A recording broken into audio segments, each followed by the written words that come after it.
सही आवाज। तो आवाज दो सुनील। कहाँ तक पहुंचे थे कल हम लोग? पारिस्थितिक तंत्र पढ़ लिए थे ना? बड़ी लंबा है यार, इसमें क्या है ये?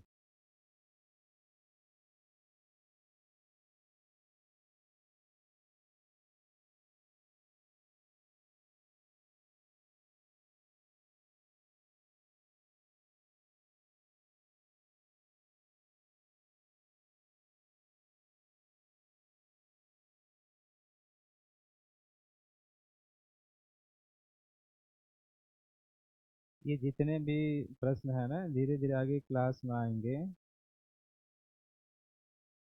कि खाद्य श्रृंखला वाला क्यों नहीं बना? ये तो चर्चा हुई है।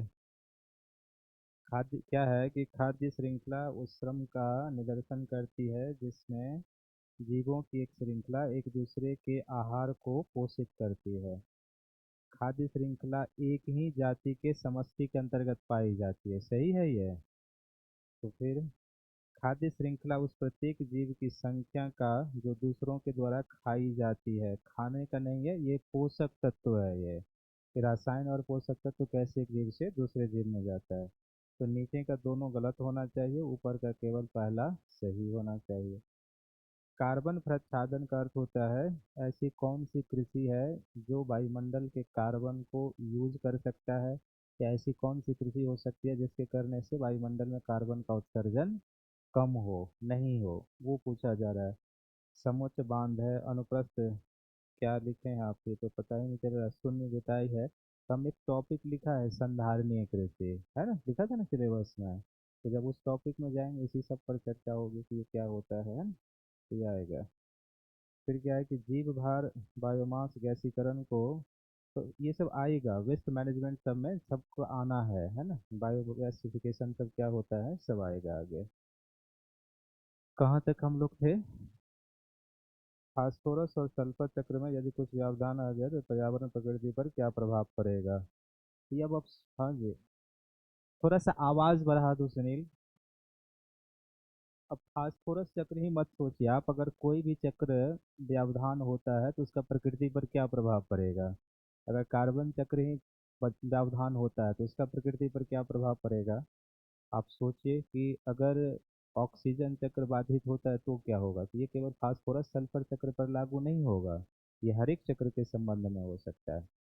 तो आप ये देखिए कि किसी चक्र का प्राकृतिक पर्यावरण को बनाए रखने में क्या कंट्रीब्यूशन है, क्या उसका योगदान है, और अगर वो चक्र बाधित होता है तो फिर उसका क्या इम्पैक्ट होगा। तो हम लोग चलेंगे आज सबसे पहले किस पर? मैंग्रोव पारिस्थितिकी पर। तो टाइप्स ऑफ इकोसिस्टम में सबसे पहले हम लोग चलेंगे मैंग्रोव पर, है ना? तो मैंग्रोव पारिस्थितिकी।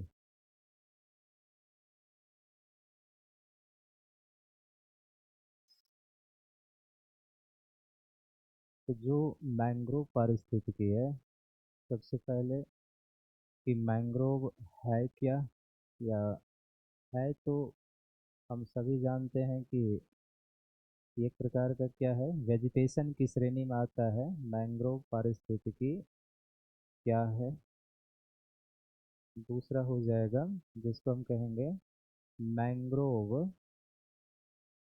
मैंग्रोव से मैंग्रोव से मिलने वाले लाभ। मैंग्रोव से मिलने वाले लाभ। फिर तीसरा इसमें हो जाएगा जिसको हम कहेंगे मैंग्रोव में अनुकूलन, यानी कि लवणीय वातावरण में रहने के लिए मैंग्रोव में किस प्रकार का अनुकूलन पाया जाता है। फिर मैंग्रोव के समक्ष चुनौती। मैंग्रोव के समक्ष चुनौती। और मैंग्रोव संरक्षण के दिशा में प्रयास। मैंग्रोव संरक्षण मैंग्रोव संरक्षण की दिशा में प्रयास।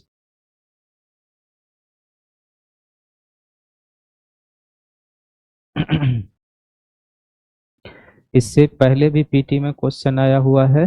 और मेंस में भी इस टॉपिक पर क्वेश्चन पूछे गए हैं, आगे भी पूछा जाएगा।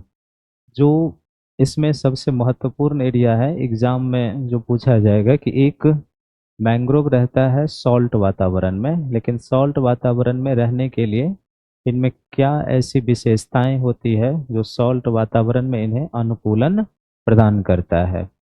और फिर एक जो प्रारंभिक और मुख्य परीक्षा दोनों ही दृष्टिकोण से महत्वपूर्ण है कि मैंग्रोव संरक्षण के लिए हमारे यहाँ क्या कार्य किया जा रहा है, क्या विधि है, क्या नियम है, उसके ऊपर पूछा जाएगा। तो इसमें हम थोड़ा सा अगर इमेज मैंग्रोव वन का देख लेंगे तो फिर हम इसको बेहतर तरीके से समझ पाएंगे।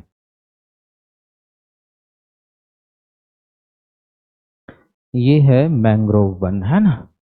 तो अगर ये मैंग्रोव वन है तो इसको देखने से क्या लगता है, दो लाइन लिखा जा सकता है कि किस तरीके का ये वन है और किस तरह की परिस्थितियों में बन सकता है। तो मैंग्रोव जो होता है, आप ध्यान से देखिए कि अगर हम मान लेते हैं कि ये कोई समुद्री पारिस्थितिकी है, तो महासागर में ये विकसित कहाँ पर होगा वो हमें देखना है। तो जैसे ये मान लीजिए सी लेवल है, तो सी लेवल में महासागर में एक जोन होता है जिसको हम लिटोरल मंडल कहते हैं। अब ये एरिया मान लीजिए कि ये सी है, और यहाँ पर ये जो है ये हाई टाइड के समय जल है, और ये जो लेवल है इसको आप मान लीजिए कि यहाँ पर क्या है, लो टाइड के समय। महासागर में जो हाई टाइड और लो टाइड के बीच का क्षेत्र होता है, उस हाई टाइड और लो टाइड के बीच वाले क्षेत्र को हम लोग क्या कहते हैं, लिटोरल मंडल कहते हैं। तो ये जो हाई टाइड और लो टाइड के बीच का क्षेत्र है, इसी क्षेत्र में इस मैंग्रोव वन का विकास होता है। तो यहाँ से आप समझिए कि ये एरिया बंद कर दीजिए, ये हाई टाइड का एरिया है, ये लो टाइड के समय। इस बीच में ये जो एरिया है, इसी को हम सागर के क्षेत्र में किस नाम से जानते हैं, लिटोरल मंडल कहते हैं, या हम इसे वेलांचली मंडल कहते हैं। तो जो मैंग्रोव वन है महासागर के लिटोरल या वेलांचली मंडल में विकसित होने वाला एक प्रकार का वन है। इसे हम इसीलिए क्या कहते हैं, लिटोरल वनस्पति भी कहेंगे, क्योंकि सागर के लिटोरल मंडल में ये विकसित होता है, इसलिए इसको लिटोरल वन कहेंगे। आप इसे अनूप भूमि भी कहते हैं या अनूप वन कहा जाता है। अनूप वन कहने का अर्थ है कि ये जलमग्न क्षेत्रों में विकसित होता है, इसलिए हम इसे अनूप वन भी कहेंगे। इसको गरान वन भी कहा जाता है। गरान वन कहने का अर्थ है कि ये दलदल भूमि क्षेत्र में भी विकसित होता है, इसलिए हम इसको क्या कहते हैं, गरान वन भी कहते हैं।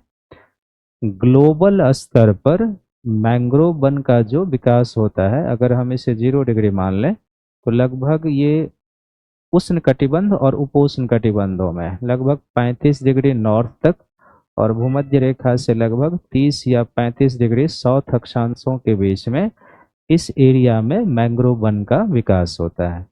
तो अक्षांश के हिसाब से ये किस क्षेत्र में विकसित हो रहा है, ट्रॉपिकल और सब ट्रॉपिकल दशा में। टेम्परेट या पोलर रीजन में मैंग्रोव वन का विकास नहीं होता। इस उष्ण और उपोष्ण कटिबंधों में भी ये कहाँ पर विकसित हो सकता है, तो इस क्षेत्र में ये विकसित हो सकता है दलदल भूमि क्षेत्र में, जो मार्स लैंड होता है वहाँ पे। दूसरा ये कहाँ पर विकसित हो सकता है, तो जो अनूप भूमि होती है वहाँ पे। तीसरा ये डेल्टा के सहारे विकसित होता है, जो डेल्टा तट होगा उसके सहारे। ये लैगून जो समुद्र तट के पास पाया जाता है उसके सहारे। ये पाया जाता है ज्वारनद मुख के सहारे पाया जाता है, तो ज्वारनद मुख के सहारे पाया जाता है। और जो सागर का कुछ नैरो एरिया स्थल में प्रवेश कर जाए तो उसको हम क्रिक कहते हैं। क्या कहते हैं, क्रिक। तो इन्हीं क्षेत्रों में मैंग्रोव वनस्पति का विकास होता है। तो सबसे पहले मैंग्रोव क्या है, एक ऐसी वनस्पति है जो ट्रॉपिकल और सब ट्रॉपिकल दशाओं में विकसित होता है। ट्रॉपिकल और सब ट्रॉपिकल दशाओं में इसका अर्थ है कि इक्वेटर से लेके 30 या 35 डिग्री उत्तरी अक्षांश और इक्वेटर से लेके 30 या 35 डिग्री दक्षिणी अक्षांशों के बीच विकसित होता है। कहाँ पर, तो ज्वारनदमुख के सहारे, दलदल के सहारे, अनूप के सहारे, डेल्टा के सहारे, लैगून के सहारे, क्रिक के सहारे। ये सारे क्या होंगे, समुद्र तट का क्षेत्र है जिसके सहारे ये वन विकसित होते हैं।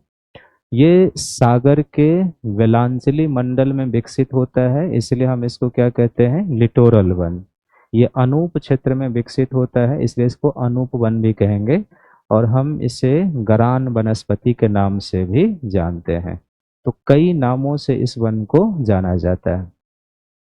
प्रश्न ये है कि ये ट्रॉपिकल और सब ट्रॉपिकल दशा में ही क्यों विकसित होगा, टेम्परेट में या पोलर रीजन की ओर ये क्यों नहीं विकसित होगा। तो इसका मूल कारण है कि मैंग्रोव वन रहता है सॉल्ट वातावरण में, जो लवणीय वातावरण है इस क्षेत्र में रहता है। समुद्र के किनारे है तो सॉल्ट वातावरण ही है, लेकिन ये सॉल्ट पानी का यूज नहीं करता है, ये पानी को फिल्टर करता है और उसके बाद ये स्वच्छ पानी का यूज करता है। पानी को फिल्टर करने के लिए जो मैंग्रोव की जड़ें होती है सूर्य के यूवी किरणों का उपयोग करते हैं, तब वो पानी को फिल्टर करते हैं। और सूर्य के यूवी किरणों का उपयोग करेंगे तो इसके लिए जरूरी है कि सूर्य के पराबैंगनी किरणों की क्या होनी चाहिए, उपस्थिति होनी चाहिए। तो सूर्य के पराबैंगनी किरणों की उपस्थिति कहाँ पर है, ट्रॉपिकल और सब ट्रॉपिकल दशा में। जैसे जैसे हम टेम्परेट पोलर की ओर जाएंगे सूर्य की किरणें क्या होती है, कम होते गए, अल्ट्रावायलेट रे की पहुंच क्या होगी, कम होगी। तो फिर उसको फिल्टर करने के लिए जो अल्ट्रावायलेट रे चाहिए वो मिलता नहीं है, इसलिए ये सब ट्रॉपिकल दशा से ऊपर वाले भागों में विकसित नहीं होता है। भारत में भी आप देखोगे तो भारत में लगभग विश्व का 3% मैंग्रोव पाया जाता है, और हमारे यहाँ लगभग पूर्वी तट के सहारे, कुछ पश्चिम तट अंडमान के सहारे ये मैंग्रोव वन पाया जाता है। पूर्वी तट में जितने भी नदी के डेल्टा हैं सभी नदी डेल्टा के सहारे मैंग्रोव पाया जाता है। तो थोड़ा सा आप लिखिए पहले परिचय करके, है ना। लिखिए पहला पॉइंट, जैसे हम लोग पॉइंट वाइज लिखते आ रहे हैं ना वैसे ही। देखिए मैंग्रोव एक प्रकार की वनस्पति है, मैंग्रोव एक प्रकार की वनस्पति है जो, मैंग्रोव एक प्रकार की वनस्पति है जो जो उष्ण और उपोष्ण कटिबंधीय दशाओं में, जो उष्ण और उपोष्ण कटिबंधीय दशाओं में, जो उष्ण और उपोष्ण कटिबंधीय दशाओं में, जो उष्ण और उपोष्ण कटिबंधीय दशाओं में ज्वारनदमुख, जो उष्ण और उपोष्ण कटिबंधीय दशाओं में ज्वारनदमुख, उष्ण और उपोष्ण कटिबंधीय दशाओं में ज्वारनदमुख, डेल्टा, लैगून, ज्वारनदमुख, डेल्टा, लैगून, क्रिक, ज्वारनदमुख, डेल्टा, लैगून, क्रिक, अनूपभूमि, अनूपभूमि, दलदल भूमि, अनूपभूमि, दलदल भूमि, अनूपभूमि, दलदल भूमि इत्यादि के क्षेत्र में विकसित होता है। अनूपभूमि, दलदल भूमि इत्यादि के क्षेत्र में विकसित होता है, इत्यादि के क्षेत्र में विकसित होता है। दूसरा पॉइंट देखिए, यह सागर के वेलांचली मंडल में, यह सागर के वेलांचली मंडल में, यह सागर के वेलांचली मंडल में विकसित होता है, यह सागर के वेलांचली मंडल में विकसित होता है, इसलिए इसे वेलांचली मंडल में विकसित होता है, इसलिए इसे वेलांचली वन कहते हैं, इसलिए इसे वेलांचली वन कहते हैं। वेलांचली मंडल कौन है सागर का, उच्च ज्वार और निम्न ज्वार के बीच का क्षेत्र। साइड में आप लिख लेंगे, नहीं तो फिर आपको वेलांचली मंडल किसको कहेंगे, तो उच्च ज्वार, उच्च ज्वार और निम्न ज्वार, उच्च ज्वार और निम्न ज्वार के मध्य का क्षेत्र, मध्य का क्षेत्र वेलांचली मंडल कहलाता है, वेलांचली मंडल कहलाता है, वेलांचली मंडल कहलाता है। उच्च ज्वार में क्या होगा, जल ऊपर चढ़ेगा, और लो टाइड में क्या होगा, जल नीचे आएगा। तो वो जो हाई और लो टाइड के बीच का समुद्र का जो किनारा है, उसी को हम क्या कहेंगे, वेलांचली या लिटोरल मंडल। तीसरा पॉइंट लिखिए, जलमग्न क्षेत्र में विकसित होने के कारण, जलमग्न क्षेत्र में विकसित होने के कारण इसे, जलमग्न क्षेत्र में विकसित होने के कारण इसे अनूप वन भी कहते हैं। जलमग्न क्षेत्र में विकसित होने के कारण इसे अनूप वन भी कहते हैं, इसे अनूप वन भी कहते हैं। फिर अगला पॉइंट देखिए, डेल्टा क्षेत्र में विकसित होने के कारण, डेल्टा क्षेत्र में विकसित होने के कारण, डेल्टा क्षेत्र में विकसित होने के कारण इसे डेल्टाई वन भी कहते हैं। डेल्टा क्षेत्र में विकसित होने के कारण इसे डेल्टाई वन भी कहते हैं। डेल्टा क्षेत्र में विकसित होने के कारण इसे डेल्टाई वन भी कहते हैं। एक और पॉइंट लिखिए, दलदल भूमि क्षेत्र में विकसित होने के कारण, दलदल भूमि क्षेत्र में, दलदल भूमि क्षेत्र में विकसित होने के कारण इसे, दलदल भूमि क्षेत्र में विकसित होने के कारण इसे, दलदल भूमि क्षेत्र में विकसित होने के कारण इसे गरान वन, इसे गरान वन या गरान वनस्पति भी कहते हैं, गरान वनस्पति भी कहते हैं, गरान वनस्पति भी कहते हैं। एक पॉइंट और लिखिए, लेकिन चूंकि मैंग्रोव वन, चूंकि मैंग्रोव वन, चूंकि मैंग्रोव वन, मैंग्रोव वन खारे जल को साफ करने के लिए, चूंकि मैंग्रोव वन खारे जल को साफ करने के लिए, खारे जल को साफ करने के लिए सूर्य के परावैंगनी विकिरण का, खारे जल को साफ करने के लिए सूर्य के परावैंगनी विकिरण का उपयोग करते हैं, सूर्य के परावैंगनी विकिरण का उपयोग करते हैं।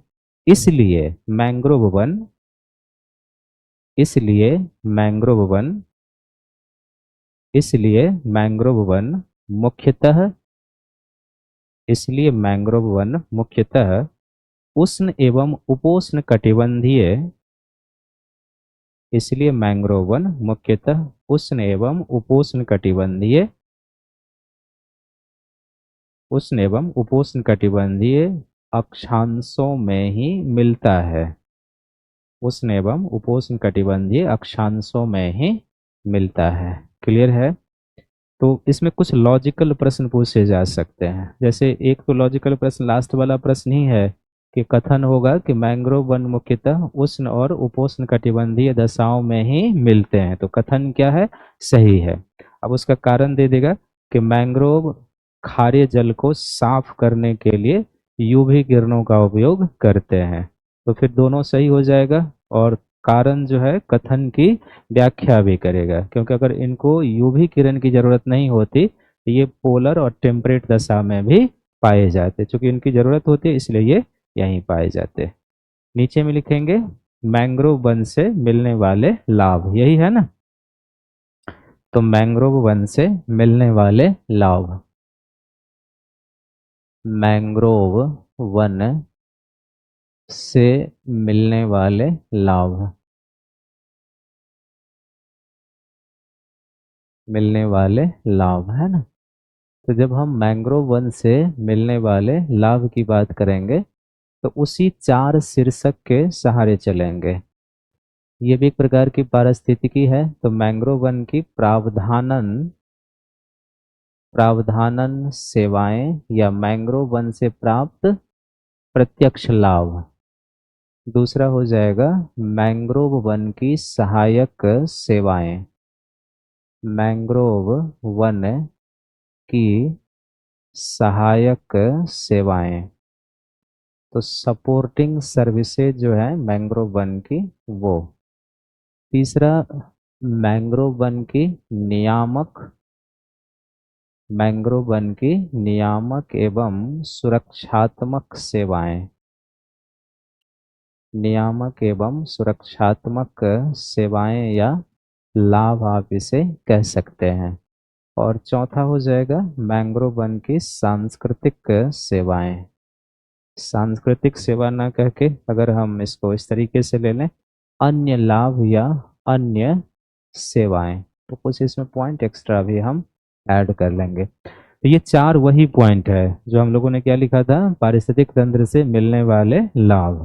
तो प्रावधानन सेवाओं का क्या अर्थ हुआ था उस दिन, कि किसी भी पारिस्थितिक तंत्र से जो हमें डायरेक्ट लाभ मिलता है उसको क्या कहते हैं, प्रावधानन सेवा। सहायक सेवा क्या है, जो दूसरे पर्यावरण या दूसरे जीवों के लिए लाभदायक है। नियामक सेवा क्या है, कि जो पारिस्थितिकी गुणवत्ता बढ़ाए, जलवायु परिवर्तन करने में सहायक है। सुरक्षा, हम देखेंगे मैंग्रोव से हमें कई सारे सुरक्षात्मक बेनिफिट भी मिलते हैं। और कुछ अन्य सेवाएं हैं। तो अगर हम इस चीज़ के डिस्कशन को इसके इमेज के माध्यम से बढ़ाएं तो ज़्यादा। सबसे पहला पॉइंट क्या है, प्रावधानन सेवा। ये एक वनस्पति है, तो क्या हमें इससे कुछ डायरेक्ट लाभ मिल सकता है, तो वही है, क्या इससे ईंधन मिल सकता है, चारा मिल सकता है, कुछ उद्योगों के लिए कच्चे माल की प्राप्ति हो सकती है। जैसे आप देखोगे कि माचिस उद्योग है, इस पर निर्भर है। पेपर इंडस्ट्री के लिए कच्चा माल आता है, प्लाईवुड इंडस्ट्री के लिए कच्चा माल आता है। मैंग्रोव के वृक्ष जो होते हैं वो हल्के होते हैं, तो हल्के हैं तो किस में काम हो सकता है, नौकायान के निर्माण में काम होता है। पहले रेलवे के स्लीपर बनाने में भी इसका क्या होता था, यूज होता था, क्योंकि हल्की लकड़ियां हैं तो इसमें यूज होता था। तो एक हमें इससे क्या मिलता है, डायरेक्ट लाभ मिलता है। क्या सब मिला, कुछ ईंधन, कुछ चारा, फिर कुछ इमारती लकड़ी, कई उद्योगों के लिए कच्चा माल हमें मिलता है। तो ये इससे हमें क्या मिलता है, प्रत्यक्ष लाभ मिलता है। दूसरा हमने क्या लिखा है, सहायक सेवाएं, सपोर्टिंग सर्विसेज। तो मैंग्रोव वन जो है कई जीवों को आश्रय स्थल देता है। जैसे इस क्षेत्र में रॉयल बंगाल टाइगर रहता है। भारत में जो रॉयल बंगाल टाइगर है वो किस क्षेत्र में पाया जाता है, मैंग्रोव के क्षेत्र में ही पाया जाता है। तो ये इसका रॉयल बंगाल टाइगर का क्या है कि नेचुरल आवास है। यहाँ पर जलीय क्षेत्र भी है ना, तो इस क्षेत्र में आप देखेंगे मैंग्रोव वन के क्षेत्र में घड़ियाल और मगरमच्छ जैसे जीव भी पाए जाते हैं। कछुओं का ये आवास स्थल है। एक बंगाल फिशिंग कैट होता है। बंगाल फिशिंग कैट का अर्थ है कि ये कैट की प्रजाति है जो मछली का शिकार करके खाती है, और सुंदरबन डेल्टा के क्षेत्रों में ये पाई जाती है। तो इस तरह से कुछ विलक्षण प्रजातियों के लिए ये क्या करता है, आश्रय स्थल देता है। यही प्रश्न क्रिटिकल होता है, यूपीएससी में पूछेगा कि बंगाल फिशिंग कैट के बारे में क्या सही है क्या गलत है, आवाज से जोड़कर कुछ उसके पर जो शारीरिक संरचनाएं होती है उस सब से जोड़कर पूछा जाता है। तो दूसरा ये है, इसकी नियामक सेवाएं और सुरक्षात्मक सेवाएं क्या हो सकती है। क्या हम ये कह सकते हैं कि ये जो मैंग्रोव की लंबी और काफ़ी जड़ें हैं, ये सुनामी से तटों की रक्षा करता होगा, नहीं करेगा। जब सुनामी आएगा तो वो पानी के वेग को क्या करेगा, रोकने का कार्य करेगा। क्या उष्णकटिबंधीय चक्रवातों के प्रभाव को ये कम करेगा, जहाँ होता होगा वहाँ उसके इम्पैक्ट को ये क्या करता होगा, कम कर देता होगा। क्या ऊंची ज्वारीय लहर आए तो ज्वारीय लहरों से भी तटों की ये क्या करता होगा, सुरक्षा करता होगा। क्या ये तटों के कटाव और अपरदन को भी कम करता होगा, क्योंकि सुनामी का अतिक्रमण को रोका, साइक्लोन के इम्पैक्ट को कम किया, ज्वारीय लहर के इम्पैक्ट को कम कर दिया, तो निसंदेह ही कोस्टल इरोजन को ये क्या करेगा, रेगुलेट कर देगा।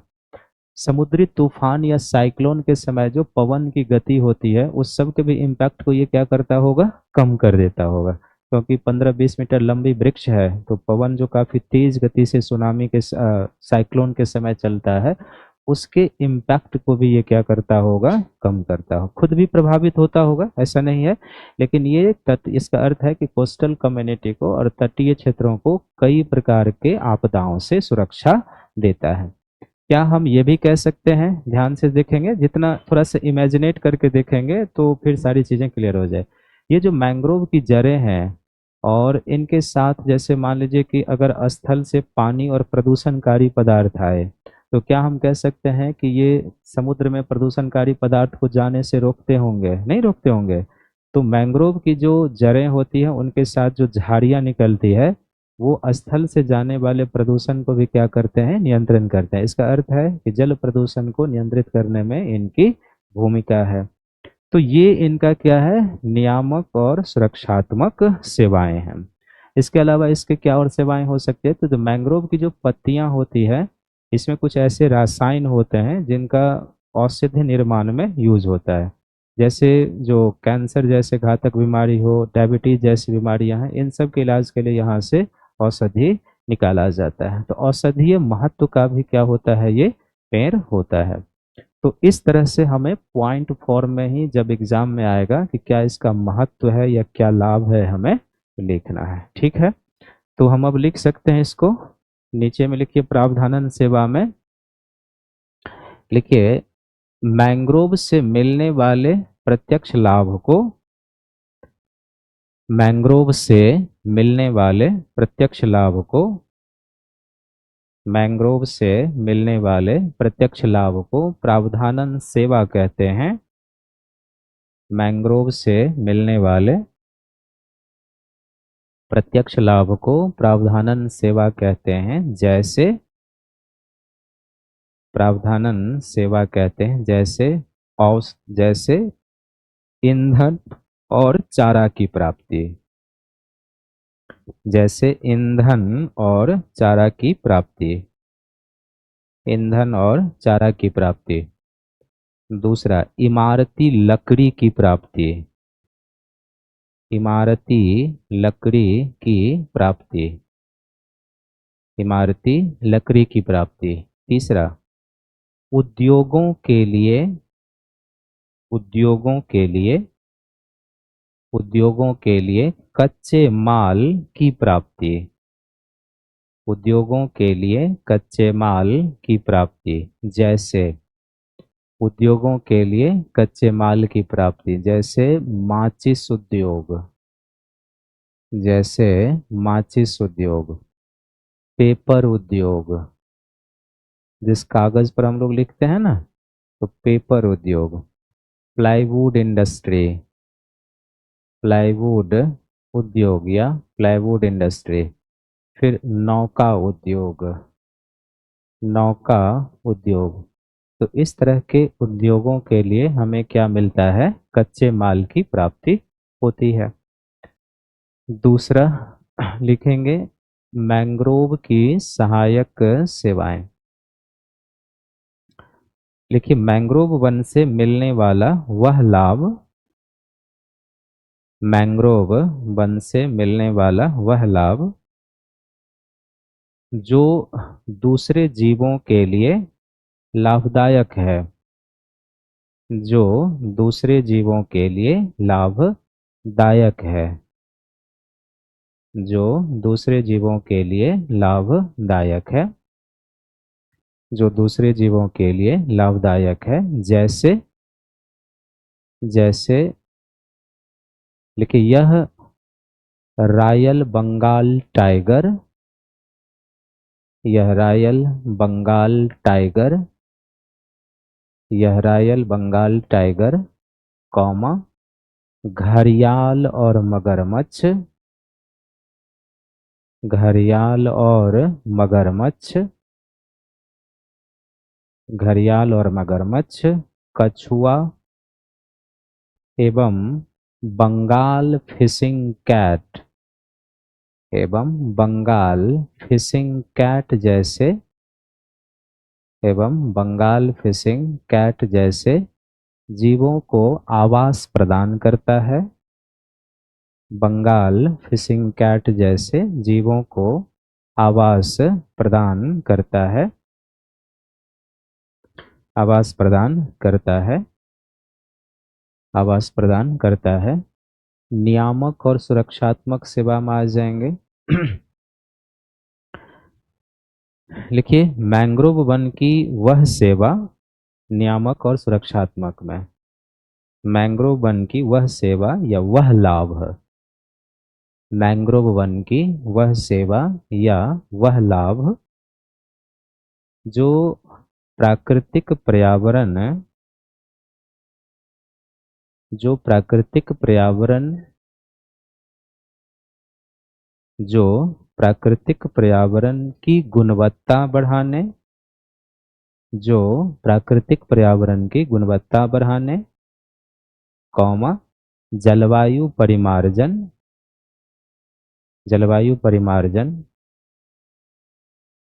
जलवायु परिमार्जन और तटीय क्षेत्रों को, और तटीय क्षेत्रों को सुरक्षा प्रदान करते हों, जलवायु परिमार्जन और तटीय क्षेत्रों को सुरक्षा प्रदान करते हों, जैसे सुरक्षा प्रदान करते हों, जैसे, जैसे ये जैसे पहला चक्रवात से सुरक्षा, चक्रवात से सुरक्षा, सुनामी से सुरक्षा, चक्रवात से सुरक्षा, सुनामी से सुरक्षा, ऊंची ज्वारीय लहर, ऊंची ज्वारीय लहरों से सुरक्षा, ऊंची ज्वारीय लहरों से सुरक्षा, हाई टाइड, ऊंची ज्वारीय लहरों से सुरक्षा, समुद्री तूफान के प्रभाव को कम करना, समुद्री तूफान के प्रभाव को कम करना, समुद्री तूफान के प्रभाव को कम करना। पांचवा, तटीय कटाव, तटीय कटाव और अपरदन को कम करना, तटीय कटाव और अपरदन को कम करना, तटीय कटाव और अपरदन को कम करना। छठा, प्रदूषणकारी पदार्थों को, प्रदूषणकारी पदार्थों को, प्रदूषणकारी पदार्थों को महासागर में जाने से रोकना, प्रदूषणकारी पदार्थों को महासागर में जाने से रोकना, प्रदूषणकारी पदार्थों को महासागर में जाने से रोकना। अन्य सेवाएं या लाभ में लिख देंगे। लेकिन मैंग्रोव वनस्पति से प्राप्त रसायन, मैंग्रोव वनस्पति से, मैंग्रोव वनस्पति से प्राप्त रसायन का उपयोग, मैंग्रोव वनस्पति से प्राप्त रसायन का उपयोग, प्राप्त रसायन का उपयोग कैंसर और मधुमेह जैसे,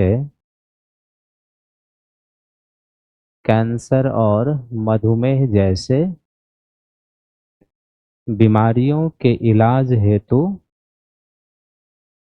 कैंसर और मधुमेह जैसी बीमारियों के इलाज हेतु औषधि बनाने में किए जाते हैं, औषधि बनाने में किए जाते हैं, औषधि बनाने में किए जाते हैं। दूसरा, प्राकृतिक पर्यटन को बढ़ावा, प्राकृतिक पर्यटन को बढ़ावा, आध्यात्मिक और नैतिक उत्थान, आध्यात्मिक और नैतिक उत्थान, आध्यात्मिक और नैतिक उत्थान, है ना। तो हमें अगर एग्जाम में लिखना हो, सेवा है, लेकिन अगर प्रश्न यह है कि मैंग्रोव वन से हमें क्या लाभ मिलता है, तो उसका भी उत्तर यही होगा। वो टेक्निकल टर्म है कि पारिस्थितिकी सेवाएं क्या है, लेकिन इसका सिंपल शर्त यही है कि मैंग्रोव वन से हमें क्या क्या लाभ मिलता है। तो डायरेक्ट लाभ क्या है और कुछ लाभ क्या है, अनडायरेक्ट है। तो दो तरीके से भी लिखा जा सकता है। अगर इस तरीके से आपको ना याद रहे तो मेंस में ये भी लिखा जा सकता है कि इससे हमें प्रत्यक्ष लाभ क्या मिलता है, अप्रत्यक्ष लाभ क्या मिलता है। ठीक है, नीचे में लिखेंगे एक हेडिंग, एक वो लिखे, फॉर्मेटिंग में नहीं है लेकिन इसमें लिखिए मैंग्रोव की पारिस्थितिकीय विशेषता, मैंग्रोव की पारिस्थितिकीय मैंग्रोव की पारिस्थितिकीय विशेषता, है ना। तो यहाँ पर क्या है ना कि हम कुछ पॉइंट लिखेंगे, हमें नहीं पता कि हम सही लिखेंगे या गलत। ये एक प्रश्न के रूप में है, आपको बताना है कि इसमें क्या सही होगा और क्या गलत होगा। यूपीएससी में ऐसे ही प्रश्न आएगा। तो कुछ हम स्टेटमेंट यूज करेंगे, लेकिन हमें पता नहीं कि इसमें क्या सही होगा और क्या गलत। आप भी ये स्टेटमेंट लिखिए जरूर, है ना। तो पहला अगर मैं लिखूं कि एक संक्रमिका यह एक संक्रमिका होती है।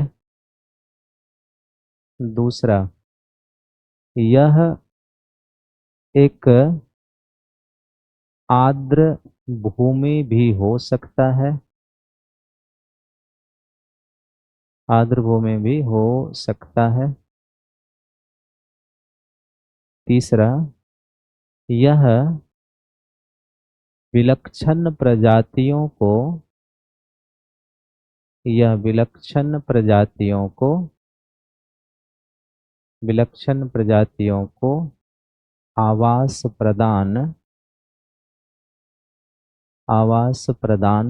करता है। आवास प्रदान करता है। इसकी पारिस्थितिकी उत्पादकता इसकी पारिस्थितिकीय उत्पादकता इसकी पारिस्थितिकी उत्पादकता उच्च होती है। उच्च होती है। पांचवा, यह ब्लू कार्बन यह ब्लू कार्बन का क्षेत्र होता है। यह ब्लू कार्बन का क्षेत्र होता है। यह कार्बन सिंक यह कार्बन सिंक का क्षेत्र होता है। कार्बन सिंक का क्षेत्र होता है। सातवां,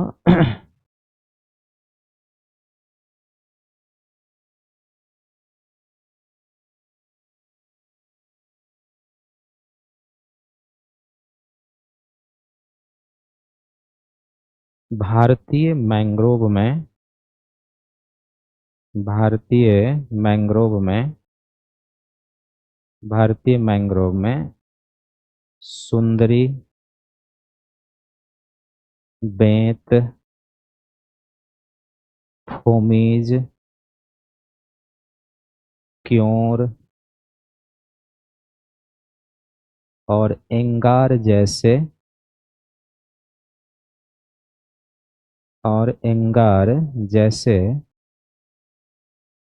वृक्ष पाए जाते हैं। वृक्ष पाए जाते हैं। अगर आपसे पूछा जाए कि इसमें गलत कौन सा है, तो आप क्या बताएंगे? सबसे होगा ये प्रश्न। इसमें कुछ पीछे की क्लासों का लिंक है, तो अगर आप पीछे की चीज़ों को रिवाइज करते होंगे तो यूपीएससी में तो ऐसे ही प्रश्न होगा कि मैंग्रोव वन के बारे में या मैंग्रोव पारिस्थितिकी के बारे में क्या सही है और क्या गलत है। तो क्या लिख लिए हैं? नो, साइड हो जाए। आप लोग बताइए क्या होगा इसमें, कौन कौन सही है कौन कौन गलत है। सारे ही सब। पांचवा वाला, अच्छा मतलब सारे, उसके बाद सारे सही है। आप लोग बताइए क्या होगा। लग रहे हैं। लगना भी कोई चीज होता है क्या? ये बोले कि सर सारे सही हैं सारे गलत हैं, ये सही है ये गलत। एग्जामिनेशन यूपीएससी के कॉपी में लिखेंगे ये सारे सही लग रहे हैं, ऐसा तो नहीं होगा। आप लोग बताइए।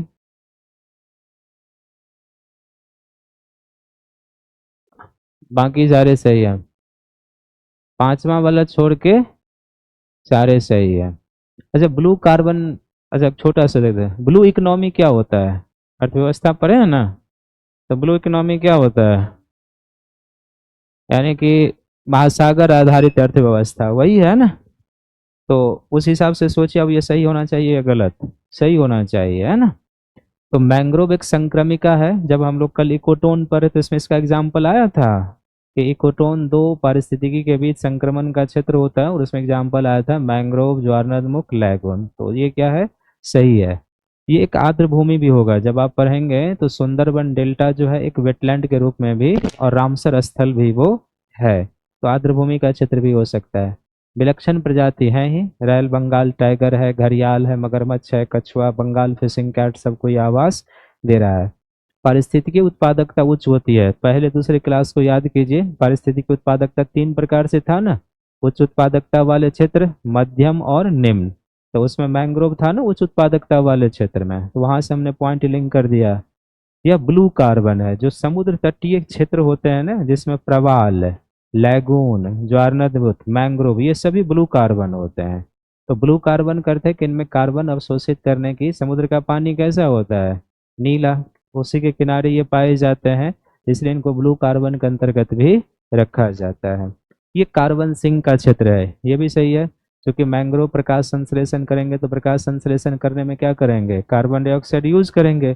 इस रूप में ये क्या है? कार्बन सिंक का भी एक बड़ा क्षेत्र है। इसका अर्थ है कि ग्लोबल क्लाइमेट मिटिगेशन में या जलवायु परिवर्तन को कम करने में मैंग्रोव वन की बड़ी भूमिका है, क्योंकि ये क्या है? कार्बन का काफी यूज कर लेते हैं। और भारतीय मैंग्रोव का जो क्षेत्र है उसमें इस तरह के वृक्ष पाए जाते हैं। सुंदरबन डेल्टा को हम लोग किस नाम पर कहते हैं? सुंदरी वृक्ष पाया जाता है, उसी के नाम पर उसको क्या कहा जाता है? सुंदरबन डेल्टा। इसके अलावा बेंत, फोमेज, क्योर और एंगार जैसे वृक्ष यहाँ पर पाए जाते हैं। क्लियर है? बढ़े आगे। यूपीएससी एग्जाम में जो मैंग्रोव पर प्रश्न पूछा है, एक बार पूछा है प्रीलिम्स में कि मैंग्रोव की वो कौन सी विशेषता है जो तटों को सुनामी और चक्रवात से सुरक्षा प्रदान करते हैं? तो जड़ प्रणाली, जो उसकी लंबी और सघन जड़ें हैं, वो पानी के प्रवाह को क्या करता है? रोकेगा। 2004 में जब बंगाल की खाड़ी में सुनामी आया था, तो ये केस स्टडी है। ये देखा गया कि जब जिस तट के सहारे मैंग्रोव था, वहां पर सुनामी का अतिक्रमण क्या हुआ था? कम हुआ था, क्योंकि उसने बैरियर का काम किया, नेचुरल बैरियर। जहां पर ये मैंग्रोव या प्रवाल या इस तरह के पारिस्थितिकीय अवरोधक नहीं थे, वहां पर सुनामी का जल क्या हुआ था? ज्यादा अंदर की ओर आ गया था। तो ये एक नेचुरल प्रोटेक्शन का कार्य करते हैं। क्लियर है? थोड़ा सा हम इस पॉइंट में एक दो पॉइंट और ऐड कर लेते हैं। जैसे आठवां लिख लीजिए कि भारत में विश्व के कुल मैंग्रोव का, भारत में विश्व के कुल मैंग्रोव का लगभग 3% पाया जाता है। 3% पाया जाता है। और पूर्वी तट पर ये, पूर्वी तट पर बंगाल डेल्टा से लेकर, पूर्वी तट पर बंगाल डेल्टा से लेकर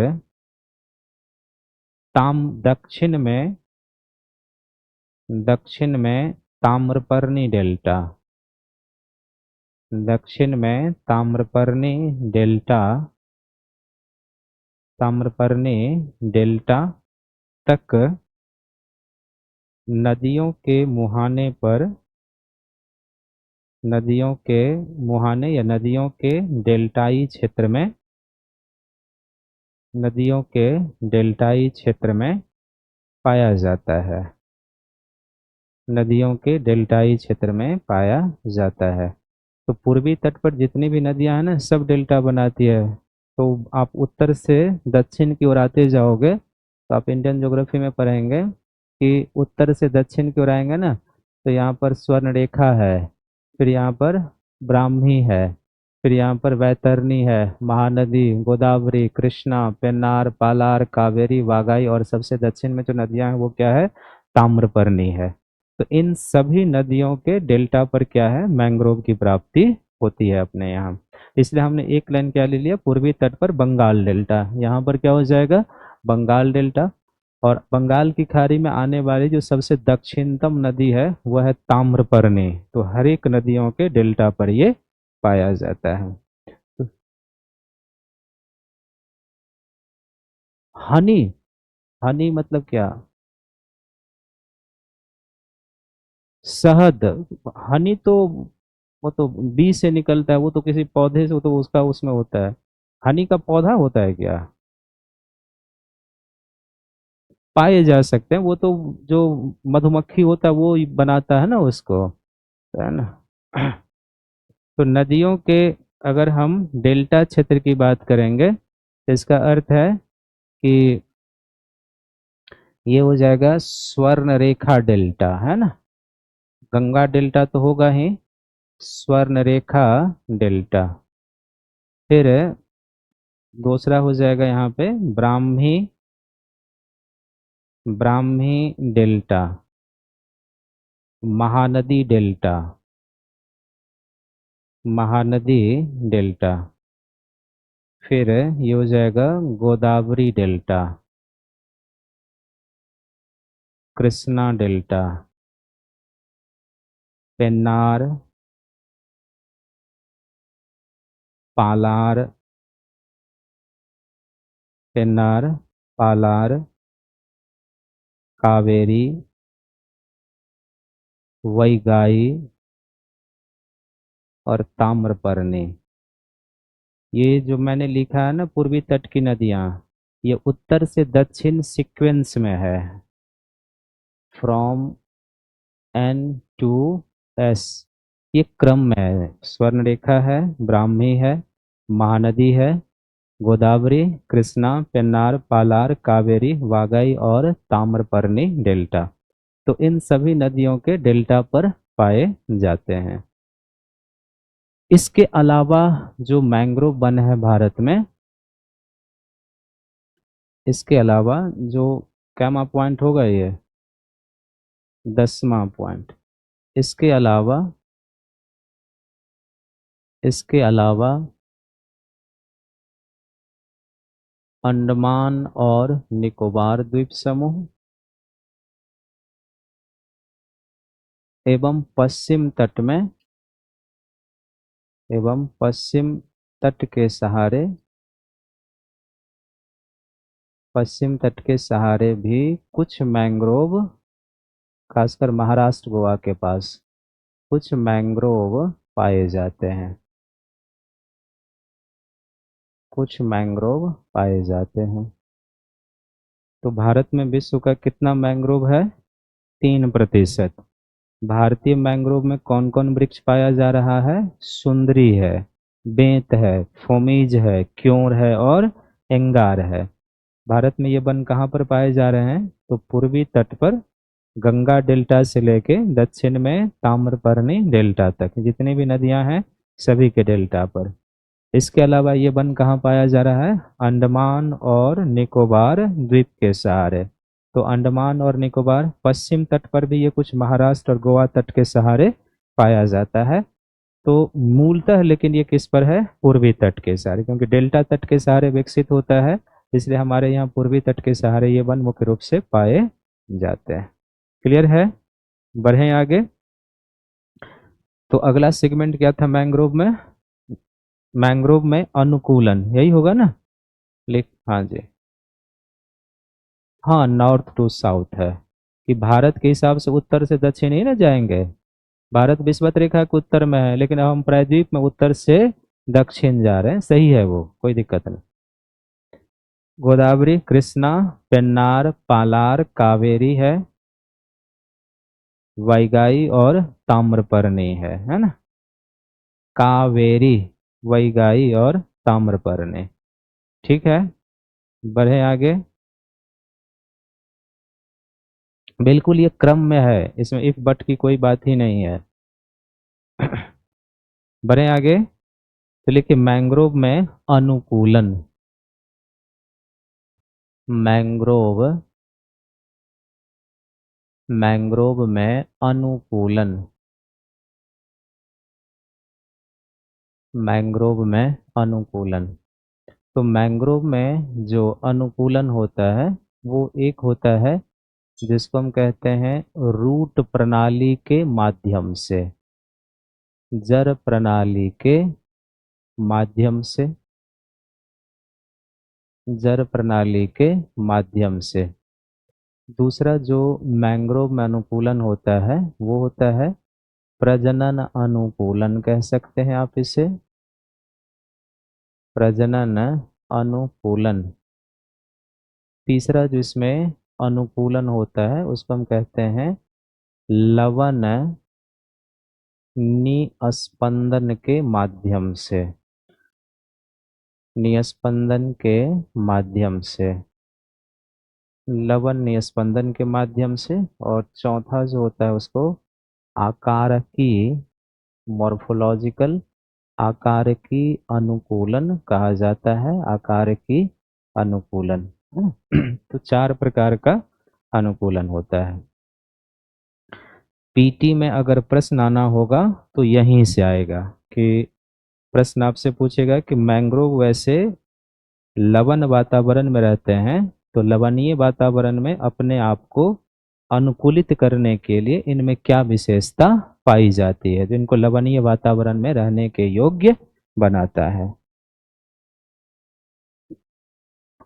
तो अनुकूलन का अर्थ सबसे पहले क्या होता है कि अनुकूलन का अर्थ होता है कि जिस वातावरण में आप रह रहे हैं उस वातावरण में रहने के योग्य अपने आप को बना लेना, ढाल लेना, वही क्या है, अनुकूलन है। वो हमारे ऊपर भी लागू होगा, आपके ऊपर भी। जैसे हम लोग दिल्ली में रहते हैं तो दिल्ली के क्लाइमेट के अनुरूप अगर आपने अपने आप को ढाल लिया, आपका शरीर ने अगर इस दिल्ली के क्लाइमेट के अनुरूप अपने आप को बना दिया, तो आप इस वातावरण के लिए क्या हो जाएंगे, अनुकूलित हो जाएंगे। लेकिन अगर शरीर ऐसा नहीं कर पाता है या हम ऐसा नहीं कर पाएंगे तो फिर हमारी कठिनाइयाँ क्या होती है, बढ़ जाती है। तो मैंग्रोव जो है लवण जल में रहता है, लेकिन लवण जल में रहने के लिए उनके कई प्रकार के अनुकूलन होते हैं।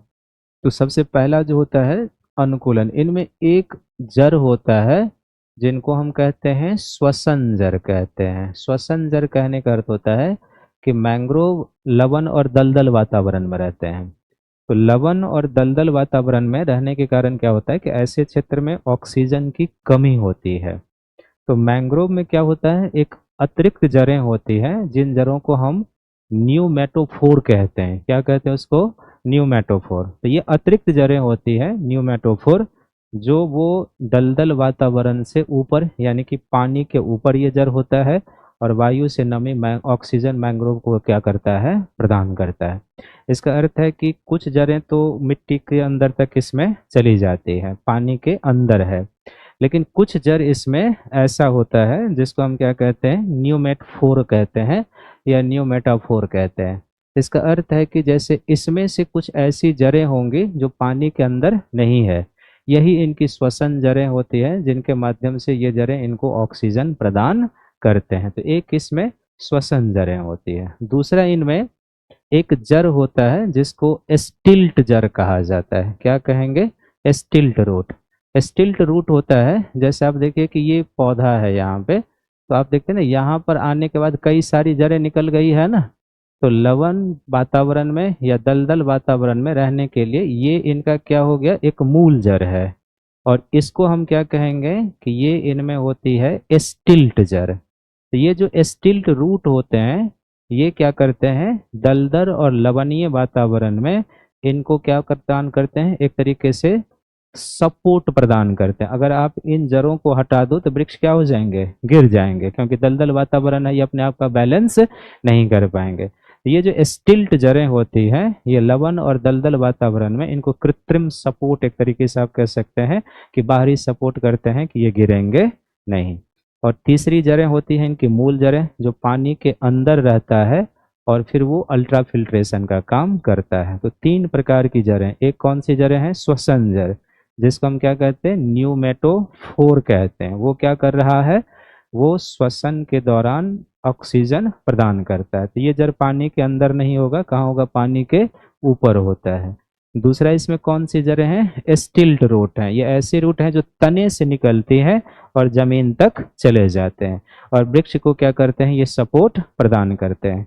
और तीसरा मूल जड़ें होती हैं जो पानी के अंदर इसमें रहते हैं और खारे पानी को फिल्टर करने का ये कार्य करेंगे। तो ये तीन इनमें जड़ के माध्यम से। दूसरा प्रजनन अनुकूलन। प्रजनन अनुकूलन करता है कि मैंग्रोव का जो बीज होता है ना, तो बीज तो इनके पत्तियों से निकलेगा, हर एक में वही होता है। तो मैंग्रोव का जो बीज होता है इसमें पौधे तभी निकल आते हैं जब वो वृक्ष में लगा रहता है और उसके बाद वो डाउन होता है। नॉर्मली क्या होता है कि बीज गिरा, जमीन पर आया, आप देखते होंगे, फिर उसमें से अंकुरन होना शुरू होता है, यही होता है ना। लेकिन मैंग्रोव में ऐसा नहीं होता है। मैंग्रोव में क्या होता है कि जब बीज पौधे में लगे हुए हैं तभी उसमें से अंकुरन आ जाता है और उसके बाद वो क्या होगा, डाउन करता है। मैंग्रोव की इस विशेषता को हम भीभी पोरी कहते हैं। क्या कहते हैं इसको, भीभी पोरी, या इसको हम जरायुजता कहते हैं। अगर ऐसा नहीं करेंगे ये, तो लवण वातावरण में, चूंकि नीचे में कितना है, खारा पानी है, जैसे वो बीज खारे पानी में गिरेगा वो बीज क्या हो जाएगा, खराब हो जाएगा। इसलिए पौधा पहले ही निकल आता है बीज में और तब जाकर वो क्या होता है, डाउन होता है। तो इस तरह की जो मैंग्रोव में अनुकूलन होता है इसको हम लोग क्या कहते हैं, बीबीपोरी, या हिंदी में इसको जरायुजता का गुण कहा जाता है। तीसरा हमने कहा लवण निस्यंदन होता है। लवण निस्यंदन कहने का अर्थ यही है कि जो जड़ें पानी के अंदर होते हैं वो सूर्य के यूवी किरणों का यूज करके क्या करते हैं, खारे पानी को फिल्टर कर देते हैं और तब इनके तने पत्तियों सब में क्या होता है, स्वच्छ पानी पहुंचता है। तो रहते हैं लवण वातावरण में लेकिन यूज ये लवणीय पानी नहीं करते, स्वच्छ पानी करते। एक दूसरा क्या होता है कि अगर फिल्टर करने के बाद भी अगर कुछ लवण जल आ जाता है तो मैंग्रोव की कुछ प्रजातियां ऐसी होती हैं जो ऐसे लवण को अपने पुरानी कोशिकाओं में क्या करते हैं, जमा कर लेते हैं, नवीन कोशिकाओं में उसको पहुंचने नहीं देते हैं। तो उसको जमा कर लेते हैं और फिर पत्तियों के माध्यम से क्या होता है, वो वाष्पोत्सर्जन के द्वारा निकल जाता है। तो लवण वातावरण में रहने के लिए भी इनके पास क्या है, तीन अनुकूलन। एक क्या करते हैं, पानी का शुद्धिकरण कर लेते हैं, किसके द्वारा, सूर्य के अल्ट्रावायलेट विकिरण के द्वारा। और उसके बाद ये क्या करते हैं, साफ जल लेते हैं। इसके बाद भी अगर थोड़ा सा लवण जल गया तो पुरानी कोशिकाओं में क्या करते हैं, जमा कर लिए और वाष्पोत्सर्जन के माध्यम से उसको क्या करते हैं, इवेपोरेट करके निकाल देते हैं। और आकारिकी अनुकूलन का अर्थ है इनमें कि इनकी जो पत्तियां होती है ना मैंग्रोव की, ऐसा ये बताइए कि जिसको लवण वातावरण में रहना है और फिल्टर करके पानी यूज करता है, साफ पानी ही यूज करता है, तो वो क्या चाहेगा कि उससे वाष्पोत्सर्जन कम हो। बात समझ रहे हैं ना, क्योंकि ज्यादा वाष्पोत्सर्जन होगा तो क्या होगा, उसको ज्यादा फिल्टर करना पड़ेगा, मेहनत ज्यादा होगा। तो इसलिए क्या होता है कि एक तो मैंग्रोव की पत्तियां आप क्या देख रहे हैं, छोटी है, छोटी पत्तियों से वाष्पोत्सर्जन क्या होगा, कम होगा, क्षेत्रफल कम है। दूसरा ये पत्तियां जो होती है ना थोड़ा सा मोम स्पंजी होती है, यानी कि थोड़ा सा मखमल टाइप का होता है ना, तो उसके अंदर इसमें क्या होता है, नमी बनाए रखने की क्षमता। जैसे कैक्टस का पादप होता है ना, तो कैक्टस के तने को दबाएंगे वो फटेगा, अंदर से जाल जैसी संरचना और पानी निकलना शुरू हो जाता है। वो एरिड कंडीशन में रहने के लिए कैक्टस का अनुकूलन है, वैसा नहीं होगा तो कैक्टस वहां पर रह ही नहीं पाएगा। ठीक उसी तरीके से इनकी जो पत्तियां होती हैं इनमें ये क्या होता है, नमी बनाए रखते हैं। और तीसरा, मैंग्रोव के जो तने होते हैं ना, इनका कवर जो छाल होता है वो भी मोटा होता है। क्यों होगा मोटा, क्योंकि वो भी वाष्पोत्सर्जन को क्या करेगा, रोकेगा, कम करेगा। तब क्या होगा, इसमें नमी लंबे समय तक रहेगा और पानी को कम फिल्टर करना पड़ेगा। तो ये सारा का सारा इसमें क्या पाया जाता है, लवणीय वातावरण में रहने के लिए अनुकूलन है। तो लिखेंगे इसमें आप, चार भाग में हम लोग बांट के लिखे थे ना, तो लिखेंगे इसमें आप जर प्रणाली के माध्यम से है ना। तो पहला इसमें जैसे हम छोटे छोटे पॉइंट बना के लिखेंगे ना, वैसे पहला लिखे इसमें श्वसन जर, रेसिपिरेटरी रूट्स, श्वसन जर। लेकिन यह मैंग्रोव में एक अतिरिक्त जड़ होता है, यह मैंग्रोव में एक अतिरिक्त जड़ होता है, यह मैंग्रोव में एक अतिरिक्त जड़ होता है जो इन्हें दलदल वातावरण में जो इन्हें दलदल वातावरण में जहाँ ऑक्सीजन की कमी होती है, दलदल वातावरण में जहाँ ऑक्सीजन की कमी होती है, ऑक्सीजन की कमी होती है, अतिरिक्त ऑक्सीजन प्रदान करते हैं। जहाँ ऑक्सीजन की कमी होती है, अतिरिक्त ऑक्सीजन प्रदान करते हैं। इन जड़ों को इन जड़ों को न्यूमेटोफोर इन जड़ों को न्यूमेटोफोर रूट भी कहते हैं या जड़ भी कहते हैं। इन जड़ों को न्यूमेटोफोर जड़ भी कहते हैं। इन जड़ों को न्यूमेटोफोर भी कहते हैं। अगर श्वसन जड़ नहीं होगा तो इंग्लिश शब्द ही होगा न्यूमेटोफोर। तो पहला ये। दूसरा इसमें कौन सा जड़ है? स्टिल्ट जड़। तो लिखेंगे स्टिल्ट जड़, स्टिल्ट रूट इसमें लिखेंगे। देखिए यह जड़ तने से निकलकर यह जड़ तने से निकलकर यह जड़ तने से निकलकर जमीन तक चला जाता है। यह जड़ तने से निकलकर जमीन तक, मिट्टी तक चला जाता है। मिट्टी तक चला जाता है। जो दलदल वातावरण में जो दलदल वातावरण में जो दलदल वातावरण में मैंग्रोव को समर जो दलदल वातावरण में मैंग्रोव को सपोर्ट प्रदान करता है। दलदल वातावरण में मैंग्रोव को सपोर्ट प्रदान करता है। किसमें? खड़े होने के लिए। तो हट जाएं तो क्या होंगे? गिर जाएंगे। तीसरा मूल जड़ें। मूल जड़ें मूल जड़ें देखिए यह जड़ पानी के अंदर होता है। यह जड़ पानी के अंदर होता है। यह जड़ पानी के अंदर होता है। जो खारे जल को, लवण जल को जो खारे जल को जो खारे जल को यूवी का उपयोग कर, यूवी का क्या अर्थ हुआ? अल्ट्रावायलेट रे। खारे जल को यूवी का उपयोग कर साफ करते हैं। यूवी का उपयोग कर साफ करते हैं। प्रजनन अनुकूलन की तरफ आ जाएंगे और इसमें लिखेंगे हेडिंग जरा यूजता। जरा यूजता या इसी को क्या कहते हैं? भीभी पोरी, है ना? जरा यूजता या भीभी पोरी इसमें लिखेंगे। देखिए मैंग्रोव के बीज से मैंग्रोव के बीज से पौधे तभी निकल आते हैं। मैंग्रोव के बीज से पौधे तभी निकल आते हैं। मैंग्रोव के बीज से पौधे तभी निकल आते हैं जब वे वृक्ष में लगे रहते हैं। जब वे वृक्ष में लगे रहते हैं। जब वे वृक्ष में लगे रहते हैं। जब वे वृक्ष में लगे रहते हैं। देखिए मैंग्रोव के इस गुण को ही जरायुजता कहते हैं।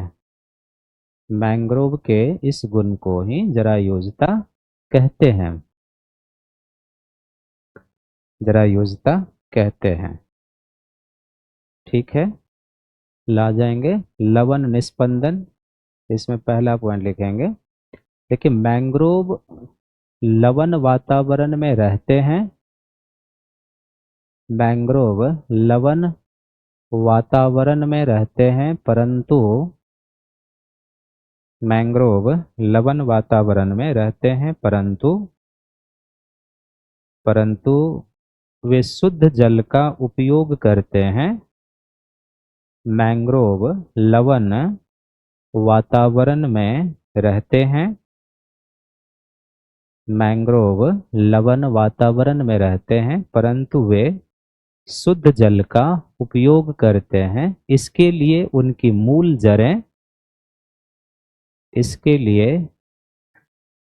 इसके लिए उनकी मूल जड़ें सूर्य के परावैंगनी विकिरण इसके लिए उनकी मूल जड़ें सूर्य के परावैंगनी विकिरण का उपयोग कर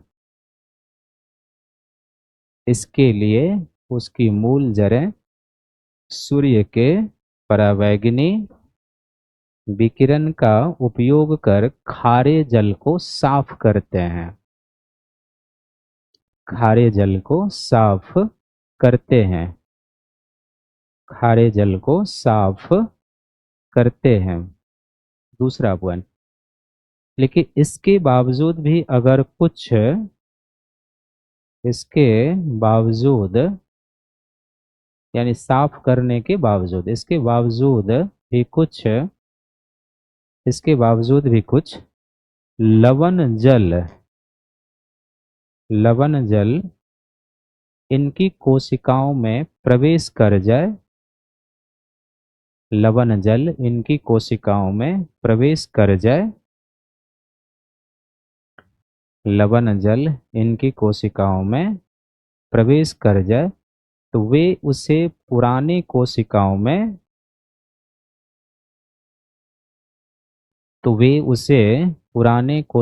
में संचित कर लेते हैं। तो वे उसे पुराने कोशिकाओं में संचित कर लेते हैं और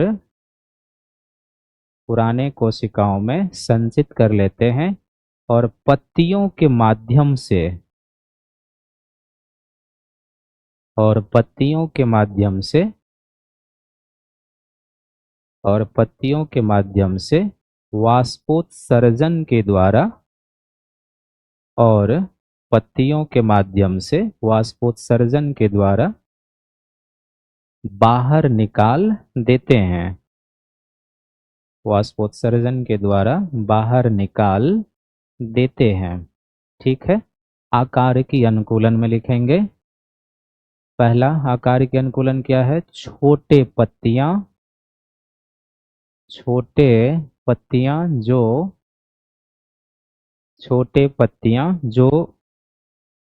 कम वाष्पीकरण कम वाष्पोत्सर्जन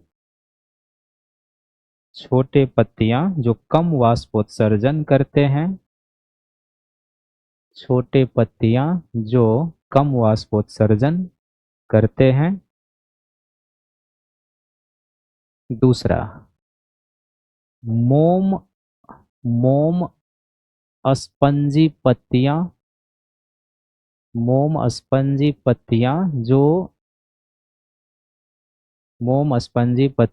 जो नमी बनाए रखते हैं। मोम स्पंजी पत्तियां जो नमी बनाए रखते हैं। मोम स्पंजी पत्तियां जो नमी बनाए रखते हैं। तीसरा, तनों के ऊपर मोटे छाल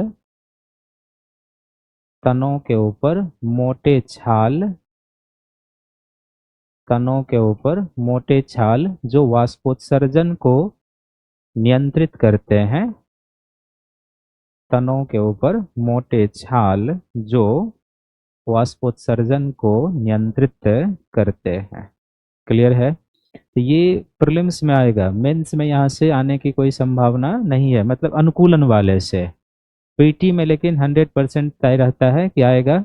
ऑप्शन देंगे और आपसे पूछे जाएंगे कि बताइए इनमें से कौन सी ऐसी चीजें हैं जो लवण वातावरण में मैंग्रोव को रहने के लिए अनुकूल बनाता है। चूज करने के लिए होगा। नेक्स्ट सेगमेंट क्या है? मैंग्रोव के समक्ष चुनौती, है ना। मैंग्रोव के समक्ष चुनौती या संकट। मैंग्रोव के समक्ष चुनौती या संकट। तो मैंग्रोव के समक्ष जो चुनौती या संकट है, एक प्राकृतिक हो सकता है, कुछ प्राकृतिक संकट या चुनौती। और दूसरा जो मैंग्रोव के समक्ष हो सकता है वो क्या होगा? मानवीय संकट या चुनौती। मानवीय संकट या चुनौती, है ना? मानवीय संकट या चुनौती, इस पर थोड़ा सा समझ लेने की जरूरत है, क्योंकि आगे चलकर कुछ टॉपिक ऐसे हैं जहाँ पर ये रिपीट होगा। तो मैं रिपीट नहीं करूँगा, आपको मैं एक कॉन्सेप्ट दे देता हूँ ताकि आप इसे ध्यान से समझिए। जैसे अगर मैं एक प्रश्न यहाँ डिजाइन करूँ तो आप इसको ध्यान से देखेंगे और ये इससे लिंक हो जाएगा। जैसे एक मेंस का क्वेश्चन हो कि तटीय पारिस्थितिकी, प्रश्न ये हो जाए कि तटीय पारिस्थितिकी से आप क्या समझते हैं? तटीय पारिस्थितिकी से आप क्या समझते हैं? तटीय पारिस्थितिकी से, तटीय पारिस्थितिकी से मिलने वाले लाभ, मिलने वाले लाभ, चुनौती एवं संरक्षण के प्रयासों का, संरक्षण के प्रयासों का उल्लेख करें। संरक्षण के प्रयासों का उल्लेख करें। अब मान लीजिए कि आपको इस पर 250 शब्दों में लिखने हैं, मेंस में, है ना? तो 250 शब्दों में लिखने, प्रश्न में डिमांड क्या है? पहला क्या कह रहा है कि तटीय पारिस्थितिकी का अर्थ क्या है, आप हमें वो बताइए। दूसरा कह रहा है कि तटीय पारिस्थितिकी से हमें क्या लाभ मिलता है, वो बताइए। तीसरा कह रहा है कि तटीय पारिस्थितिकी के समक्ष चुनौती क्या है, वो बताइए। और चौथा कहता है कि तटीय पारिस्थितिकी के संरक्षण के लिए सरकार ने क्या किए हैं, आप हमें वो बताइए। तो इस प्रश्न का अगर उत्तर जाएगा तो सबसे पहला एक पार्ट क्या होगा? इंट्रोडक्शन का, परिचय का। ये शब्द लिखे नहीं जाएंगे, है ना? परिचय या प्रस्तावना या भूमिका जो होता है, ये शब्द लिखे नहीं जाते। आपके मन में होना चाहिए कि हमें अब प्रश्न के उत्तर की शुरुआत करनी है। तो इसमें किसके बारे में बताना है आपको? कि सबसे पहला लाइन उठाइए कि आपको इसमें तटीय पारिस्थितिकी किसे कहेंगे, कोस्टल इकोसिस्टम किसे कहेंगे, वो कहेंगे। तो तटीय पारिस्थितिकी में क्या क्या आ सकता है, ये आपको बताना है। कि तटीय पारिस्थितिकी का अर्थ है कि जो महासागर और स्थल के मध्य संक्रमण वाले क्षेत्र में पाए जाते हैं, यही होगा ना? तो तटीय पारिस्थितिकी में अब अगर मैं कहूँ कि मैंग्रोव आएगा तो सही है, तो तटीय पारिस्थितिकी में एक मैंग्रोव आएगा। तटीय पारिस्थितिकी में एक लैगून आएगा। लैगून कहाँ पाया जाता है? तटीय क्षेत्र। उड़ीसा का जो चिल्का झील है वो क्या है? लैगून झील है। जो पुलिकट झील है वो क्या है? लैगून झील है। केरल के तटों पर जो कई सारे झील पाए जाते हैं वो क्या है? लैगून झील है। आप फिजिकल भूगोल में भी पढ़े हैं लैगून का कैसे निर्माण होता है, कुछ याद है? तरंग निर्मित स्थलाकृति पढ़े थे, याद है कुछ? दोबारा रिवाइज नहीं किया होगा तो कहाँ से होगा? तो वहां पर भी लैंगून झील की चर्चा हुई थी कि तरंग निर्मित स्थलाकृतियों में लैंगून झीलें कैसे बनती है। तो लैगून हो जाएगा। तीसरा ज्वारनदमुख भी होगा, तो ज्वारनदमुख हो जाएगा। और चौथा बड़े तौर पर जाएंगे तो प्रवाल। ये 4 कोस्टल इकोसिस्टम हो गए। ठीक है। तो संक्षिप्त में हम बता रहे हैं, मेरे बताने का पर्पस क्या है? एक तो आप प्रश्न की डिमांड को समझिए, लेकिन आगे क्या इसमें हमें लिंक करना है वो है। तो ये 20 शब्द में हो जाएगा कि तटीय पारिस्थितिकी का तात्पर्य उस पर्यावरण से है जो सागर और स्थल के मध्य संक्रमण वाले क्षेत्रों में मिलते हैं, जैसे मैंग्रोव, ज्वारनदमुख, लैगून, प्रवाल इत्यादि। बस हो गया, आगे कुछ लिखने की कोई जरूरत है ही नहीं अब इसमें। और जब लोग, आप लोग सोचते हैं कि भूमिका में कैसे लिखना है, क्या इसमें लिखने में दिक्कत है? डायरेक्ट प्रश्न कहता है कि आप ये हमें बता दीजिए। अब इस पर आप सोचते होंगे 4 घंटा की लिखना क्या है अब इसमें। तो ये सब नहीं करना है, प्रश्न को तोड़िए और लिखिए। अब इस प्रश्न का क्या है, मुख्य भाग आएगा जिसमें किस किस चीज की डिमांड है और मुख्य भाग के कितने पार्ट हैं, वो अब आपको ध्यान में रखना है। अब यहाँ से हेडिंग बना के लिखा जा सकता है उत्तर। तो मुख्य भाग में सबसे पहला क्या है, तटीय पारिस्थितिकी का लाभ। तो आप हेडिंग बना लीजिए तटीय पारिस्थितिकी के लाभ और उसमें आप लिख डालिए। तो अभी तो आप ये नहीं पढ़े हैं, लेकिन मैंग्रोव तो पढ़ लिए हैं, वर्ल्ड ज्योग्राफी में प्रवाल पढ़ लिया है, नहीं पढ़े हैं? तो नहीं लिखा जा सकता है कि तटीय पारिस्थितिकी का लाभ क्या होगा।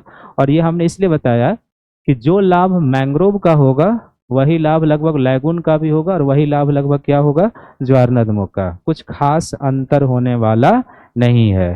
तो ये आप ध्यान रखें, लैगून है, जलीय क्षेत्र है ना जी, फिशिंग हो सकती है उससे, पर्यटन का वो क्षेत्र हो सकता है। आप चिल्का झील को दिमाग में लाइए कि चिल्का झील मानव के किन कार्यों में उपयोग में आ सकता है। अगर उस पर 5 पॉइंट सोच पाते हैं तो वही लाभ है।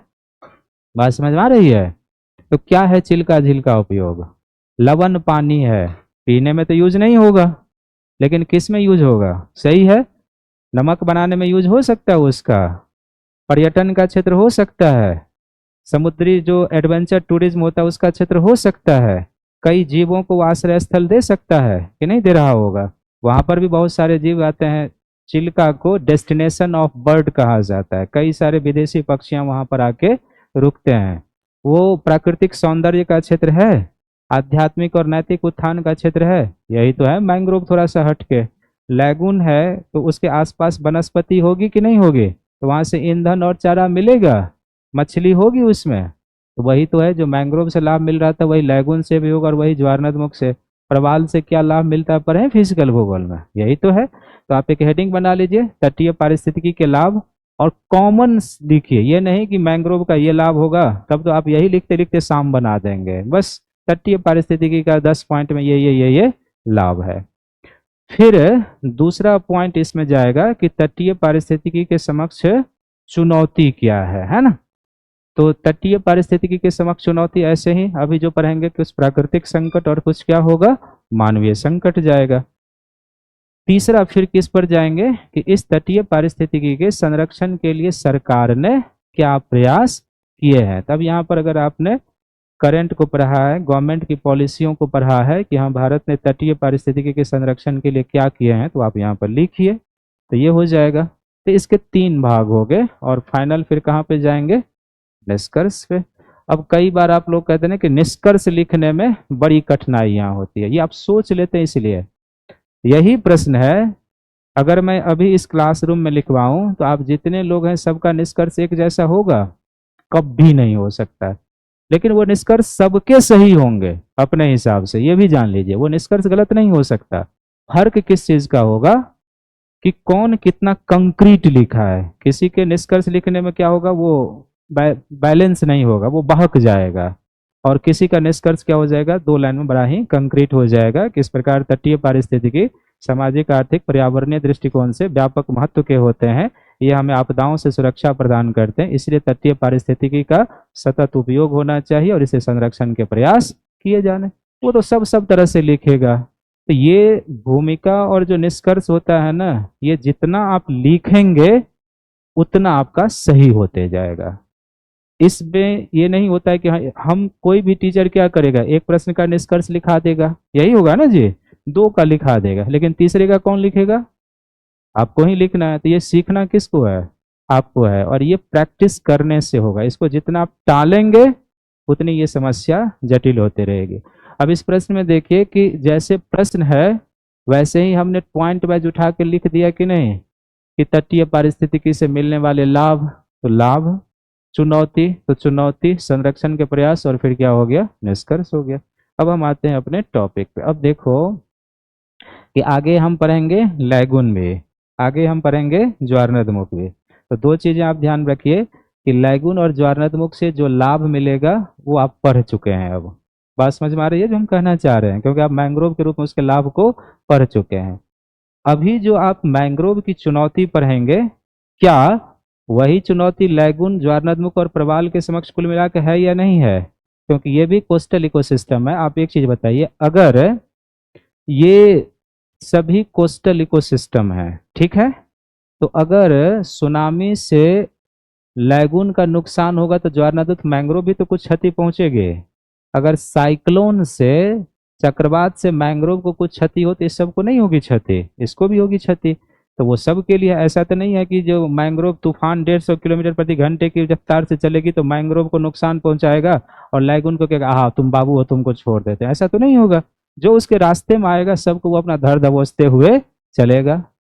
तो बात इसलिए कहते हैं ना कि रटने का प्रयास नहीं, कॉमन कॉन्सेप्ट बिल्डअप करना है, क्या ये चीजें हैं सबके ऊपर ये लागू होगा, इसीलिए मैंने यहाँ पर।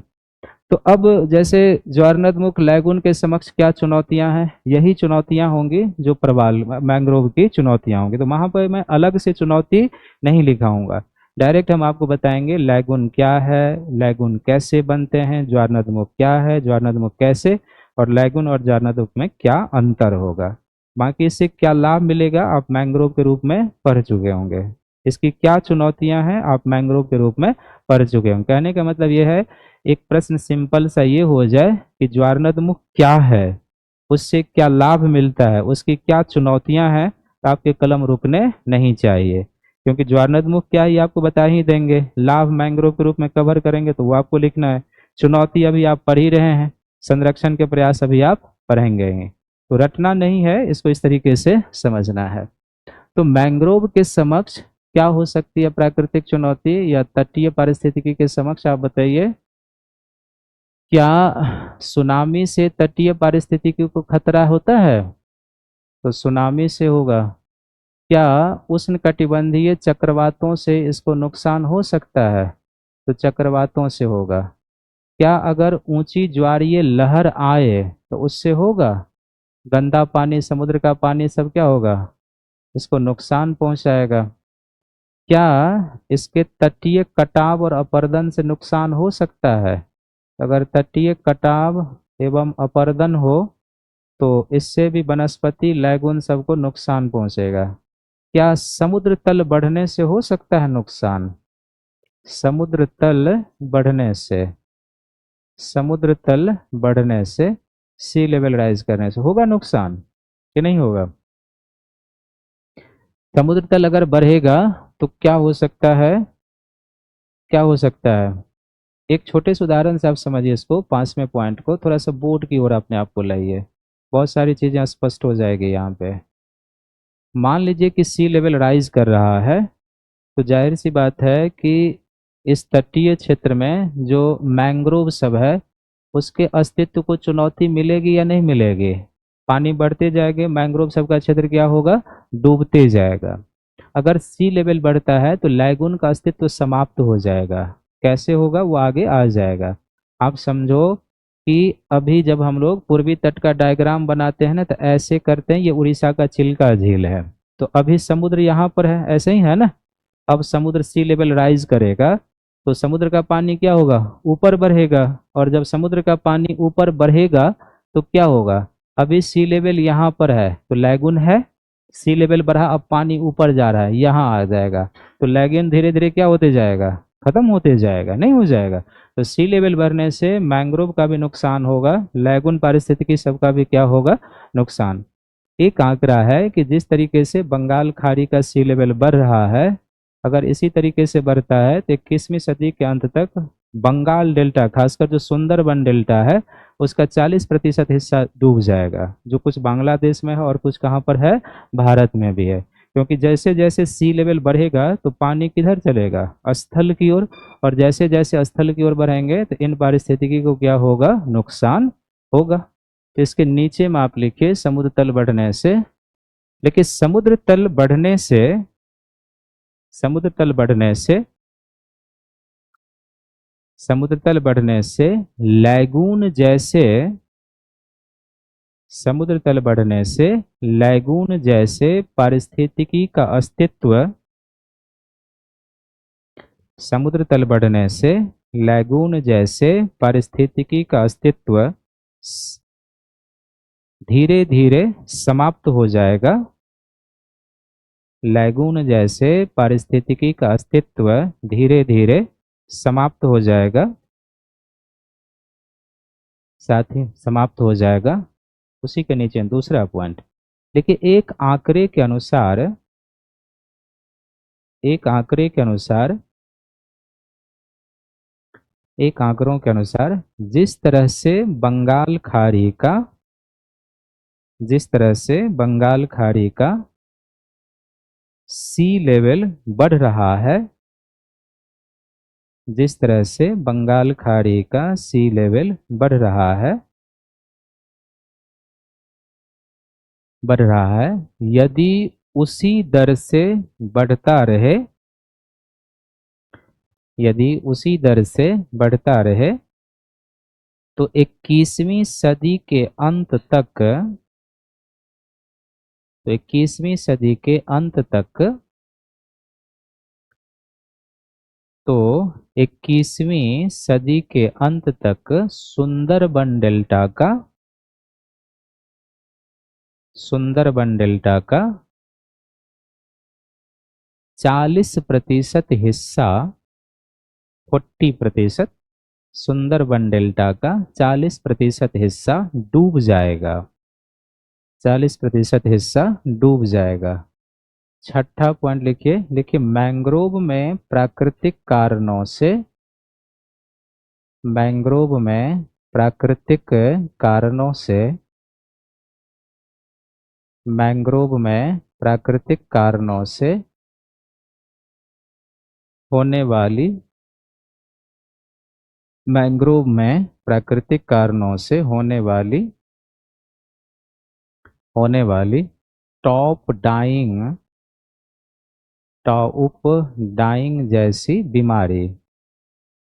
श्रीलंका में एक बार मैंग्रोव में आया था, बहुत मैंग्रोव का वहां पर नुकसान हुआ था। टॉप डाइंग जैसी बीमारी, टॉप डाइंग जैसी बीमारी है ना। तो ये क्या है, इसके लिए कुछ प्राकृतिक खतरा है मैंग्रोव के लिए। टॉप डाइंग, टॉप डाइंग जैसी बीमारी। मानवीय चुनौती क्या है मैंग्रोव के समक्ष? क्या हम तटीय आधारभूत संरचना से है चुनौती? तटीय आधारभूत संरचना के निर्माण से, निर्माण से, अर्थात बंदरगाह, बंदरगाह, हवाई पट्टी, हवाई पट्टी, रेल मार्ग आदि के, आदि के निर्माण से, आदि के निर्माण से, जैसे, अब एग्जाम्पल यहाँ आना चाहिए तभी ये बातें प्रूफ हो पाएगी। इसमें पहला पॉइंट हमने क्या लिखा कि जैसे इसका अर्थ यही है कि जो तटीय क्षेत्र है, अगर उस तट में हम कोई इंफ्रास्ट्रक्चर डेवलप करते हैं, जैसे कोई बंदरगाह बना रहे हो, कोई हम हवाई पट्टी बनाएं, कोई रेल मार्ग बनाएं, तो इससे संभव है कि मैंग्रोव पारिस्थितिकी या तटीय पारिस्थितिकी को क्या होगा, नुकसान होगा। इसका सबसे बेस्ट एग्जाम्पल है, लिखिए जैसे मुंबई अहमदाबाद के मध्य, मुंबई अहमदाबाद के मध्य, मुंबई अहमदाबाद के मध्य बुलेट ट्रेन, मुंबई अहमदाबाद के मध्य बुलेट ट्रेन प्रोजेक्ट के कारण, बुलेट ट्रेन प्रोजेक्ट के कारण मुंबई के पास, बुलेट ट्रेन प्रोजेक्ट के कारण मुंबई के पास लगभग, मुंबई के पास लगभग 54,000 मैंग्रोव के वृक्ष काटे गए थे। लगभग 54,000, 54,000 मैंग्रोव के वृक्ष काटे गए थे, मैंग्रोव के वृक्ष काटे गए थे। और ये आप देख लेना, अगर आपके पास क्वेश्चन पेपर होगा ना, 2017 में बुलेट ट्रेन प्रोजेक्ट पर काम होना शुरू हुआ था। पहले चरण में यही था कि 2022 तक भारत में बुलेट ट्रेन चलनी शुरू हो जाएगी। तो जब वहाँ पर बुलेट ट्रेन की पटरियाँ लगाई जाने लगी थी, तो मुंबई और उसके आसपास में 54,000 मैंग्रोव का वृक्ष काटा गया। तो 2017 या 2018 के मेंस का पेपर देख लीजिएगा, पहला पेपर, उसमें डायरेक्ट प्रश्न आया है कि मैंग्रोव से क्या लाभ मिलता है और मैंग्रोव के समक्ष क्या चुनौतियां हैं, क्योंकि जिस समय वो पूरे वृक्ष काटे गए थे काफी चर्चा में था, तो यूपीएससी वो उठाती है कि करंट में चर्चा में है, रेलिवेंट है, तो वो पीटी या मेंस में आपका आएगा। तो एक तो ये कारण है। दूसरा दूसरा कारण क्या है? तो मैंग्रोव के क्षेत्र में दूसरा कारण क्या है? सॉल्ट पैन के निर्माण से। सॉल्ट पैन के निर्माण से। सॉल्ट पैन का क्या अर्थ हुआ? समुद्री जल से जब नमक उत्पादन करने के लिए क्या किया जाता है? समुद्र तट के किनारे तटीय क्षेत्रों में तालाब जैसी संरचना बनाई जाती है, जिसको हम क्या कहते हैं? सॉल्ट पैन कहते हैं, क्योंकि पानी को क्या किया जाता है? इवापोरेट किया जाता है।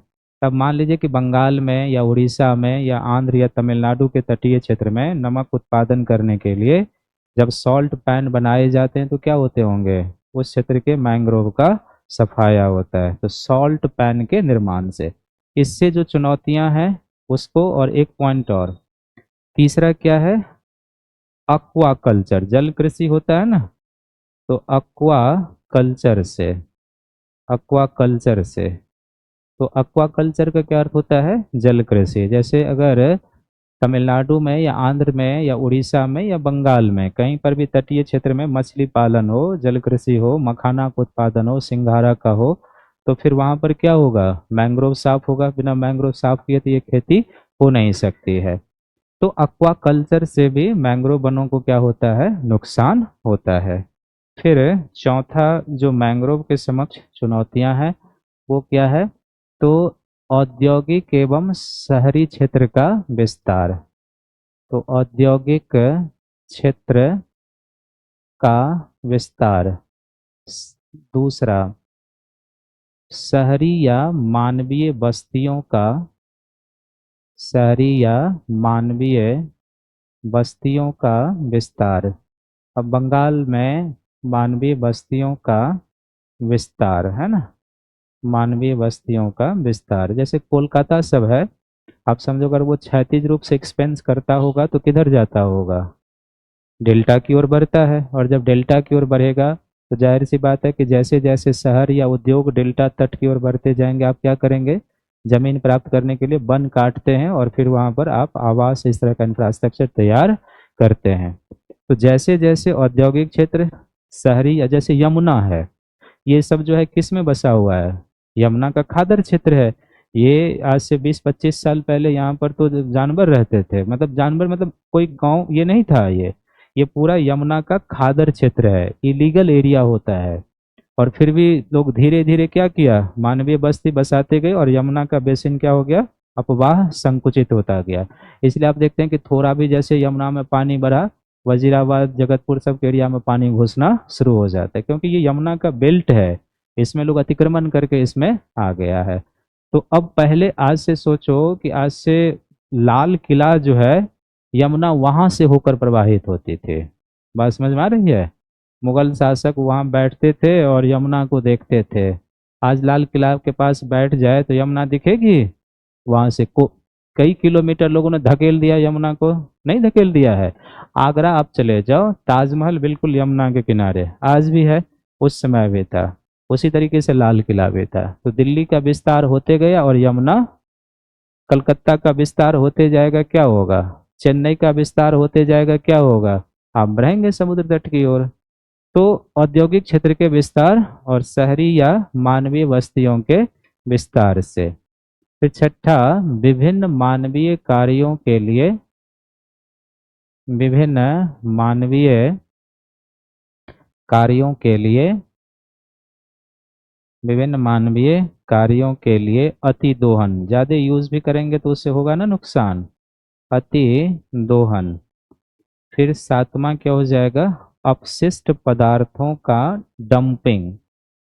अपशिष्ट पदार्थों का, अपशिष्ट पदार्थों का डंपिंग। अगर तटीय पारिस्थितिकी मान लो लैगून है या कोई ज्वारनदमुख है, कोई मैंग्रोव है, अगर वहां पर हम वेस्ट मटेरियल सब फेंक देंगे, डंपिंग करेंगे, तो क्या होगा? उस पारिस्थिति को नुकसान होगा या नहीं होगा? तो अपशिष्ट मटेरियल का डंपिंग। फिर और क्या है, तो तटीय भूमि उपयोग में परिवर्तन। तटीय भूमि उपयोग, तटीय भूमि उपयोग में परिवर्तन। कोस्टल लैंड यूज पैटर्न में बदलाव। नौमा, तटीय क्षेत्र में, तटीय क्षेत्र में धारा चैनलाइजेशन या ड्रेनेज, धारा चैनलाइजेशन या धारा, इसका अर्थ है कि अगर कोई नहर बनाया जा रहा है कोई पानी के प्रवाह के लिए, धारा चैनलाइजेशन या ड्रेजिंग है ना, चैनलाइजेशन या ड्रेजिंग। ड्रेजिंग मीन्स क्या होता है, कोई आप, ड्रेजिंग का मतलब क्या होता है कि कोई आप रूट तैयार कर रहे हैं ना, जैसे किसी नैरो क्षेत्र से होकर आप मिट्टी निकाल करके तटीय क्षेत्र में धारा चैनलाइजेशन या ड्रेजिंग, धारा चैनलाइजेशन या ड्रेजिंग है ना। तो इस तरह के मानवीय कार्यों से तटीय इकोसिस्टम, अब अगर आपको लैगून के समक्ष चुनौती पूछेगा तो यही होगा, ज्वारनदमुख के समक्ष पूछेगा तो यही होगा। इसलिए मैंने कहा कि बार बार चीज़ों का रिपीटेशन नहीं, रटने की कोई ज़रूरत नहीं होती है, कॉन्सेप्ट को पकड़ने की ज़रूरत है कि एक जगह की इकोसिस्टम है तो इनकी चुनौतियां भी कुल मिलाकर क्या होंगे, एक जैसे ही होंगे। तो पहला पॉइंट इसमें हम लोगों ने क्या लिखा है कि विभिन्न मानवीय कार्यों से या जो हम इंफ्रास्ट्रक्चर डेवलप कर रहे हैं उसके कारण इनका एरिया कम हो रहा है या हम इनको नुकसान पहुंचा रहे हैं। एग्जाम्पल आ गया सॉल्ट पैन के निर्माण से, एक्वा कल्चर से, औद्योगिक क्षेत्र के विस्तार से, शहरी मानवीय बस्ती से, विभिन्न मानवीय कार्यों में अतिदोहन, अपशिष्ट पदार्थों की डंपिंग है, तटीय भूमि उपयोग है, फिर धारा चैनलाइजेशन, और फिर अगर अपतटीय खनन हो, याद है अपतटीय खनन का क्या अर्थ होता है, अपतटीय खनन से हम लोग पढ़े हैं ना समुद्र विज्ञान में कि जो महाद्वीपीय मग्न तट होता है वो पेट्रोलियम और प्राकृतिक गैस वाला होता है। आज मान लो कि बंगाल डेल्टा सब के क्षेत्र में पेट्रोलियम और प्राकृतिक गैस मिल जाए और वहां पर उसकी माइनिंग शुरू हो जाए तो वन को नुकसान पहुंचेगा या नहीं पहुंचेगा, तो उसको नुकसान पहुंचेगा। तो जब हम अपतटीय खनन करते हैं तो उससे भी क्या होगा, मैंग्रोव या इस तरह के पारिस्थितिकी को क्या होती है, नुकसान पहुंचती है। मेंस में भी आएगा, पॉइंट 4 में ही लिखना है, ये पॉइंट सब अपने आप में अर्थ बता रहे हैं कि क्या होने वाले, इसमें और कुछ लिखने की कोई जरूरत है नहीं, ठीक है। धारा चैनलाइजेशन या ड्रेजिंग का अर्थ है, ध्यान से देखिए इसमें क्या है, जैसे अभी मान लीजिए कि ये श्रीलंका है और एक भारत का, अभी क्या होता है ना कि श्रीलंका, अगर आपको पूर्वी तट से पश्चिम तट जाना हो तो श्रीलंका से घूमकर जाना होता है, या पश्चिम से पूर्वी तट की ओर जाना हो तो श्रीलंका का चक्कर लगाना पड़ता है, क्योंकि भारत और श्रीलंका के बीच में यहाँ पर क्या है, एडम ब्रिज है और जल यहाँ इतना गहरा नहीं है कि आसानी से जहाज आ जा सकता है। तो इस क्रम में क्या होता है ना कि अगर आपको पूर्वी तट से पश्चिम तट भी जाना है तो श्रीलंका को घूम के जाना है, या पश्चिम तट से पूर्वी तट जाना है तो भी श्रीलंका से घूमकर जाना है। इस समस्या के समाधान के लिए शिपिंग मंत्रालय का एक प्रोजेक्ट प्रस्तावित है यहाँ पे, जिसको हम कहते हैं सेतु समुद्रम परियोजना। क्या कहते हैं उसको, सेतु समुद्रम परियोजना। इस सेतु समुद्रम परियोजना के तहत क्या है कि चूंकि ये राम सेतु किसके बीच है, मन्नार की खाड़ी और पाक की खाड़ी के बीच है, तो सेतु समुद्रम परियोजना है कि मन्नार की खाड़ी और पाक की खाड़ी के बीच जो ये एडम ब्रिज है, इस एडम ब्रिज की चट्टानों को तोड़ कर हटाना है और फिर उसको उस योग्य बनाना है ताकि जहाज आसानी से मन्नार की खाड़ी, पाक की खाड़ी होते हुए बंगाल की खाड़ी चला जाए और फिर उधर से आराम से आ जाए। तो अब अगर मान लीजिए कि इस एडम ब्रिज के चट्टानों को हटाना है तो इसी को आप क्या कहेंगे, ड्रेजिंग, क्योंकि चट्टान को, मिट्टी को काट कर क्या करना होगा, हटाना होगा। तो ये सेतु समुद्रम परियोजना आज से नहीं, 2004 या 5 से ही प्रस्ताव में है कि ये बनना चाहिए। इस पर सुप्रीम कोर्ट में भी है, जब आप इंडियन ज्योग्राफी पढ़ाएंगे तो सर आपको बताएंगे कि सुप्रीम कोर्ट में भी इस पर हलफनामा है। सुप्रीम कोर्ट ने भारत सरकार को कहा है कि क्या इसका कोई वैकल्पिक मार्ग हो सकता है, क्योंकि देश के एक बहुत बड़े समुदाय के आस्था का भी विषय है। और नहीं होता है तो क्या न्यूनतम क्षति पहुंचा के इस नहर का निर्माण किया जा सकता है, क्योंकि यहाँ पर लगभग 163 या 167 किलोमीटर लंबी नहर का निर्माण होना है। तब आप समझिए कि यह मन्नार की खाड़ी, यहाँ पाक की खाड़ी, यहाँ पर अगर नहर बनाने के लिए नहर बनाया जाएगा तो क्या होगा, मिट्टी हटाना होगा। दैट, और वो मिट्टी कैसे होगा, जमीन की तरह थोड़े हटेगी। यहाँ पर तलकर्षण की क्रिया, ड्रेजिंग कर करके मिट्टी को क्या करना होगा, हटाना होगा। तो इसका सबसे बेस्ट, अब मान लीजिए कि जो मन्नार का खाड़ी है ना, ये एक जैव मंडल आरक्षित क्षेत्र भी है, और यहाँ पर काफी मैंग्रोव और कई सारे समुद्री जीव पाए जाते हैं। तो जाहिर सी बात है कि जब ये बनेगा तो इस बायोस्फीयर रिजर्व को इससे क्या होगा, नुकसान पहुंचेगा। यहाँ के मैंग्रोव और अन्य चीजों को भी नुकसान पहुंचेगा ही। तो बहुत सारी चीजें हैं। वादा आगे की बात समझ में लिखेंगे, मैंग्रोव संरक्षण की दिशा में प्रयास। मैंग्रोव संरक्षण की दिशा में प्रयास। मैंग्रोव संरक्षण, मैंग्रोव संरक्षण की दिशा में प्रयास।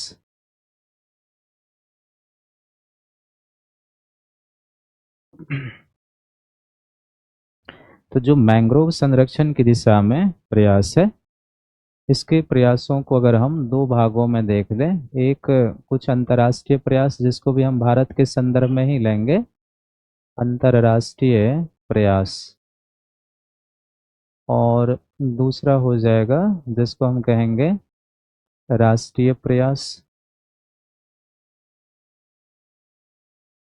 ये जो एरिया है इस टॉपिक का, ये प्रीलिम्स के लिए भी महत्वपूर्ण है और मेंस के लिए भी। जैसे हमने एक प्रश्न फॉर्मेटिंग किया था तो उसमें था ना, संरक्षण के प्रयासों की चर्चा करें। पढ़े हैं इसको, बुकलेट मिला है ना, तो बुकलेट में है इस सब के बारे में, पढ़े हैं। हम्म, बुकलेट में है।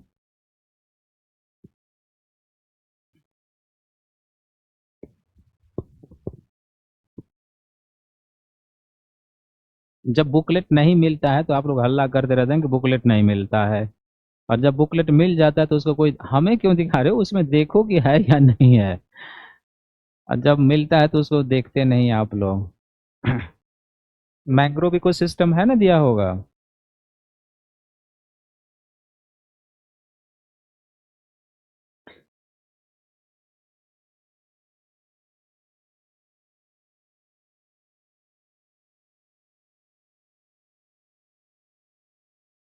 दिया है मैंग्रोव संरक्षण के प्रयास, अंतर्राष्ट्रीय पहल सब है। तो देखो, पढ़ेंगे तभी तो, क्या अंतर्राष्ट्रीय पहल में मांग, राष्ट्रीय भी है देखो, राज्य स्तर का भी है ना। तो आप पढ़ेंगे तभी तो। तो राष्ट्रीय प्रयासों में जो मैंग्रोव संरक्षण के लिए है, हम थोड़ा सा इसको लार्ज स्केल पर लेकर चलते हैं और काफ़ी सारे पॉइंट आएंगे, है ना। तो सबसे पहला इसमें हो जाएगा, देखिए, पर्यावरण संरक्षण अधिनियम 1986। पर्यावरण संरक्षण अधिनियम, पर्यावरण संरक्षण अधिनियम 1986, 1986। पर्यावरण संरक्षण अधिनियम 1986, इसमें लिखेंगे, देखिए यह अधिनियम तटीय पारिस्थितिकी, यह अधिनियम तटीय पारिस्थितिकी के संरक्षण के लिए, यह अधिनियम तटीय पारिस्थितिकी के संरक्षण के लिए, तटीय पारिस्थितिकी के संरक्षण के लिए सरकार को सशक्त बनाती है, सरकार को सशक्त बनाती है। इस लाइन का क्या अर्थ हुआ कि ये जो पर्यावरण संरक्षण अधिनियम 1986 है, इसमें हमने क्या लिखा कि यह अधिनियम तटीय पारिस्थितिकी, तो तटीय पारिस्थितिकी में कौन सब है, लैगून भी है, ज्वार नदमुख भी है, प्रवाल भी है और मैंग्रोव। इन सभी पारिस्थितिकी के संरक्षण के लिए सरकार कदम उठा सकती है। सशक्त करने का क्या अर्थ हुआ, कि सरकार कदम उठा सकती है, उसका ये प्रावधान करता है। तो इसको इतना ही अभी आपको ध्यान में रखना है। दूसरा लिखेंगे CRZ को हम कहते हैं तटीय कोस्टल रेगुलेशन, तटीय तटीय कोस्टल रेगुलेशन, तटीय नियमन जोन या तटीय नियमन अधिसूचना, है ना। CRZ बनाया गया है, जिसको हम क्या कहते हैं, coastal regulation zone. Coastal regulation zone है क्या और किस तरीके से काम करता है, ये थोड़ा सा लंबा जाएगा। अब ध्यान से देखो, यहाँ पर आ जाइए।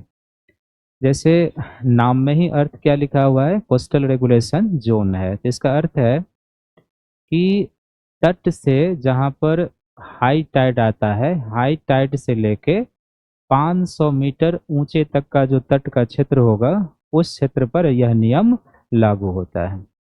तो कोस्टल रेगुलेशन जोन जो है ना, सिंपल सा भी आपको ये ध्यान रखना है कि यह अधिनियम तटीय क्षेत्रों में क्या किया जाएगा और क्या नहीं किया जाएगा, इसका प्रावधान करता है। और मूल इसका उद्देश्य यही है कि तटीय पारिस्थितिकी का संरक्षण भी हो और विकास कार्य को भी बढ़ावा दिया जाए।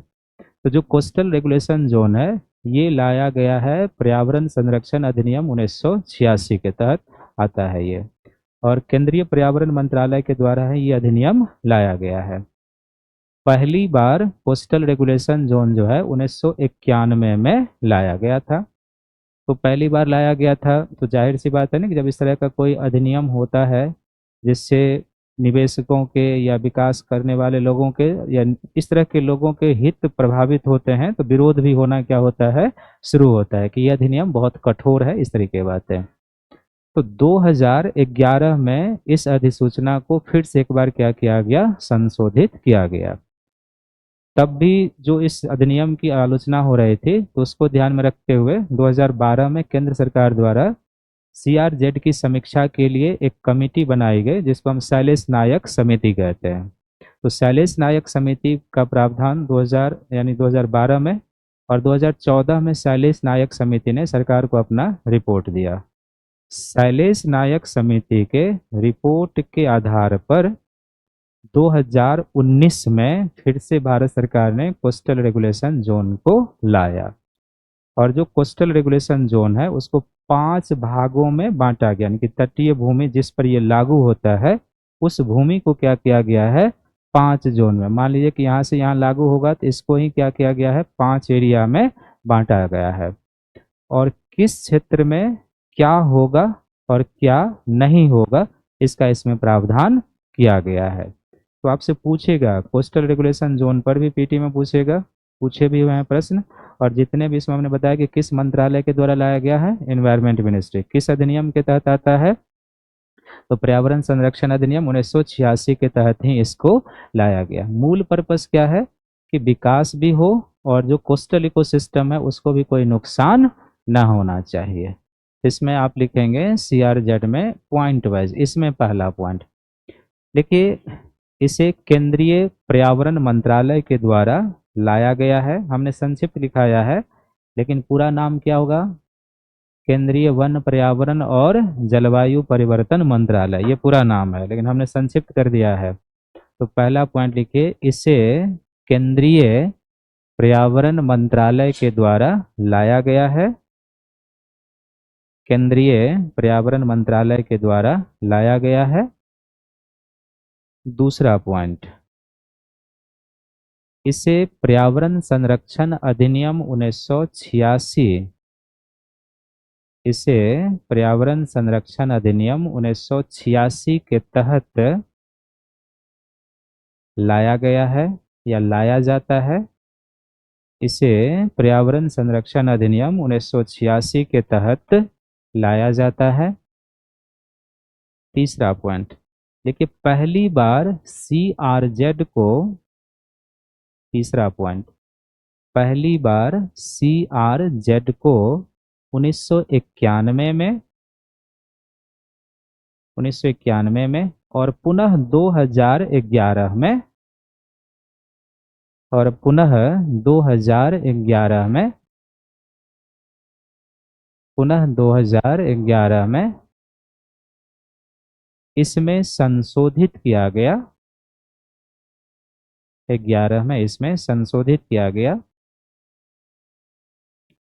फिर अगला पॉइंट देखिए, 2012 में, 2012 में, अगला पॉइंट 2012 में केंद्र सरकार द्वारा, केंद्र सरकार द्वारा CRZ की समीक्षा के लिए,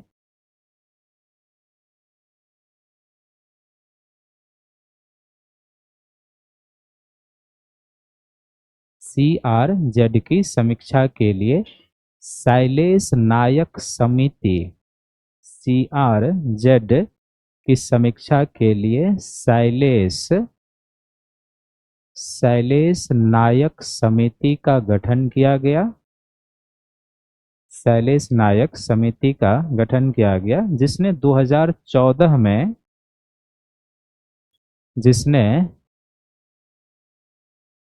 2014 में केंद्र सरकार को अपना रिपोर्ट दिया,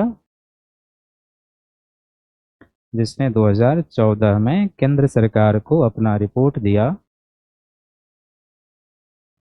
अगला पॉइंट लिखिए, इस रिपोर्ट के आधार पर, इस रिपोर्ट के आधार पर 2019 में, इस रिपोर्ट के आधार पर 2019 में पुनः संशोधित,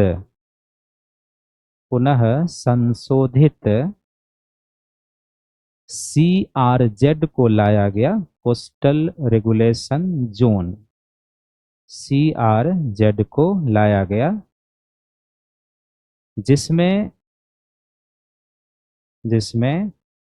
तटीय क्षेत्र में, जिसमें तटीय क्षेत्र में संधारणीय विकास को बढ़ावा देने का, सतत विकास को, तटीय क्षेत्र में सतत विकास को बढ़ावा देने का प्रावधान किया गया है, प्रावधान किया गया है। तो यहाँ पर हमने इसको इतना इनलार्ज इसलिए कर दिया क्योंकि अगर आपसे स्टेटमेंट करके क्वेश्चन आ जाए एग्जाम में कि CRZ के बारे में क्या सही है और क्या गलत है, पहला स्टेटमेंट कि यह पर्यावरण संरक्षण अधिनियम 1986 के तहत लाया जाता है, यहाँ पर UPSC अधिनियम क्या कर सकते हैं, बदल देंगे। दूसरा स्टेटमेंट कि इसे वन पर्यावरण और जलवायु परिवर्तन मंत्रालय द्वारा लाया गया, केंद्र सरकार ने CRZ की समीक्षा के लिए शैलेश नायक समिति गठन किया, नाम हो भी सकता है या फिर बदले भी जा सकते हैं, तो इस पर भी प्रश्न आ सकता है। नहीं तो मैं तो एक लाइन में लिखा देता कि हाँ CRZ है जो तटीय सुरक्षा के लिए बनाया गया है, लेकिन इसको जानना जरूरी है। इस पर खुद एक प्रश्न आ सकता है CRZ के बारे में, है ना। तो आज यहीं रुक जाएंगे क्योंकि लास्ट क्लास होने वाली है, मैसेज आ रहा था। नेक्स्ट क्लास है क्या? हाँ, तो हम कल यहीं से चलेंगे। कल मैंग्रोव में जो बचा हुआ है उसको करेंगे, उसके बाद हम तटीय पारिस्थितिकी के बचे हुए पार्ट जो लैंगून और ज्वारनदमुख है उस पर चलेंगे। तो आज के क्लास को एक बार रिपीट कर लें। कहाँ से चले थे हम लोग? मैंग्रोव से ही चले थे। तो सबसे पहले हमने जाना है कि मैंग्रोव क्या है और किस प्रकार के वातावरण में विकसित होते हैं। फिर हमने देखा है कि मैंग्रोव से हमें क्या क्या लाभ मिलता है। तो प्रावधानन सेवाएं हैं, सहायक सेवाएं हैं, नियामक और सुरक्षात्मक सेवाएं हैं, और फिर क्या है, कुछ अन्य सेवाएं हैं। फिर मैंग्रोव का कुछ पारिस्थितिकीय महत्व था, पॉइंट 4 में वो हमने देखा। फिर आगे आगे कि मैंग्रोव में अनुकूलन क्या है, 4 प्रणाली के माध्यम से, जड़ प्रणाली, दूसरा प्रजनन प्रणाली, तीसरा लवण निस्पंदन प्रणाली, और चौथा आकार की प्रणाली। और फिर अगला था कि मैंग्रोव के समक्ष चुनौतियां क्या है। तो 2 तरह से, प्राकृतिक और मानवीय चुनौती। वहाँ पर एक प्रश्न भी है, वो ध्यान में रखेंगे, उसको एक बार लिख लेंगे घर पे जाके जब ये टॉपिक होगा, या कम से कम फॉर्मेटिंग तो हो गया ऐसे ही। तो वो है। और उसके बाद हम लोग कहाँ पर आ गए कि मैंग्रोव संरक्षण की दिशा में क्या प्रयास हैं। दो तरीके के, राष्ट्रीय और अंतर्राष्ट्रीय। राष्ट्रीय प्रयासों में हम लोग दो प्रयास पर लिए हैं, एक पर्यावरण संरक्षण अधिनियम 1986 और CRZ। कल यहीं से चलेंगे, ये भी थोड़ा लंबा एरिया चलेगा। ठीक है, थैंक यू, धन्यवाद। मिलेंगे हम लोग कल।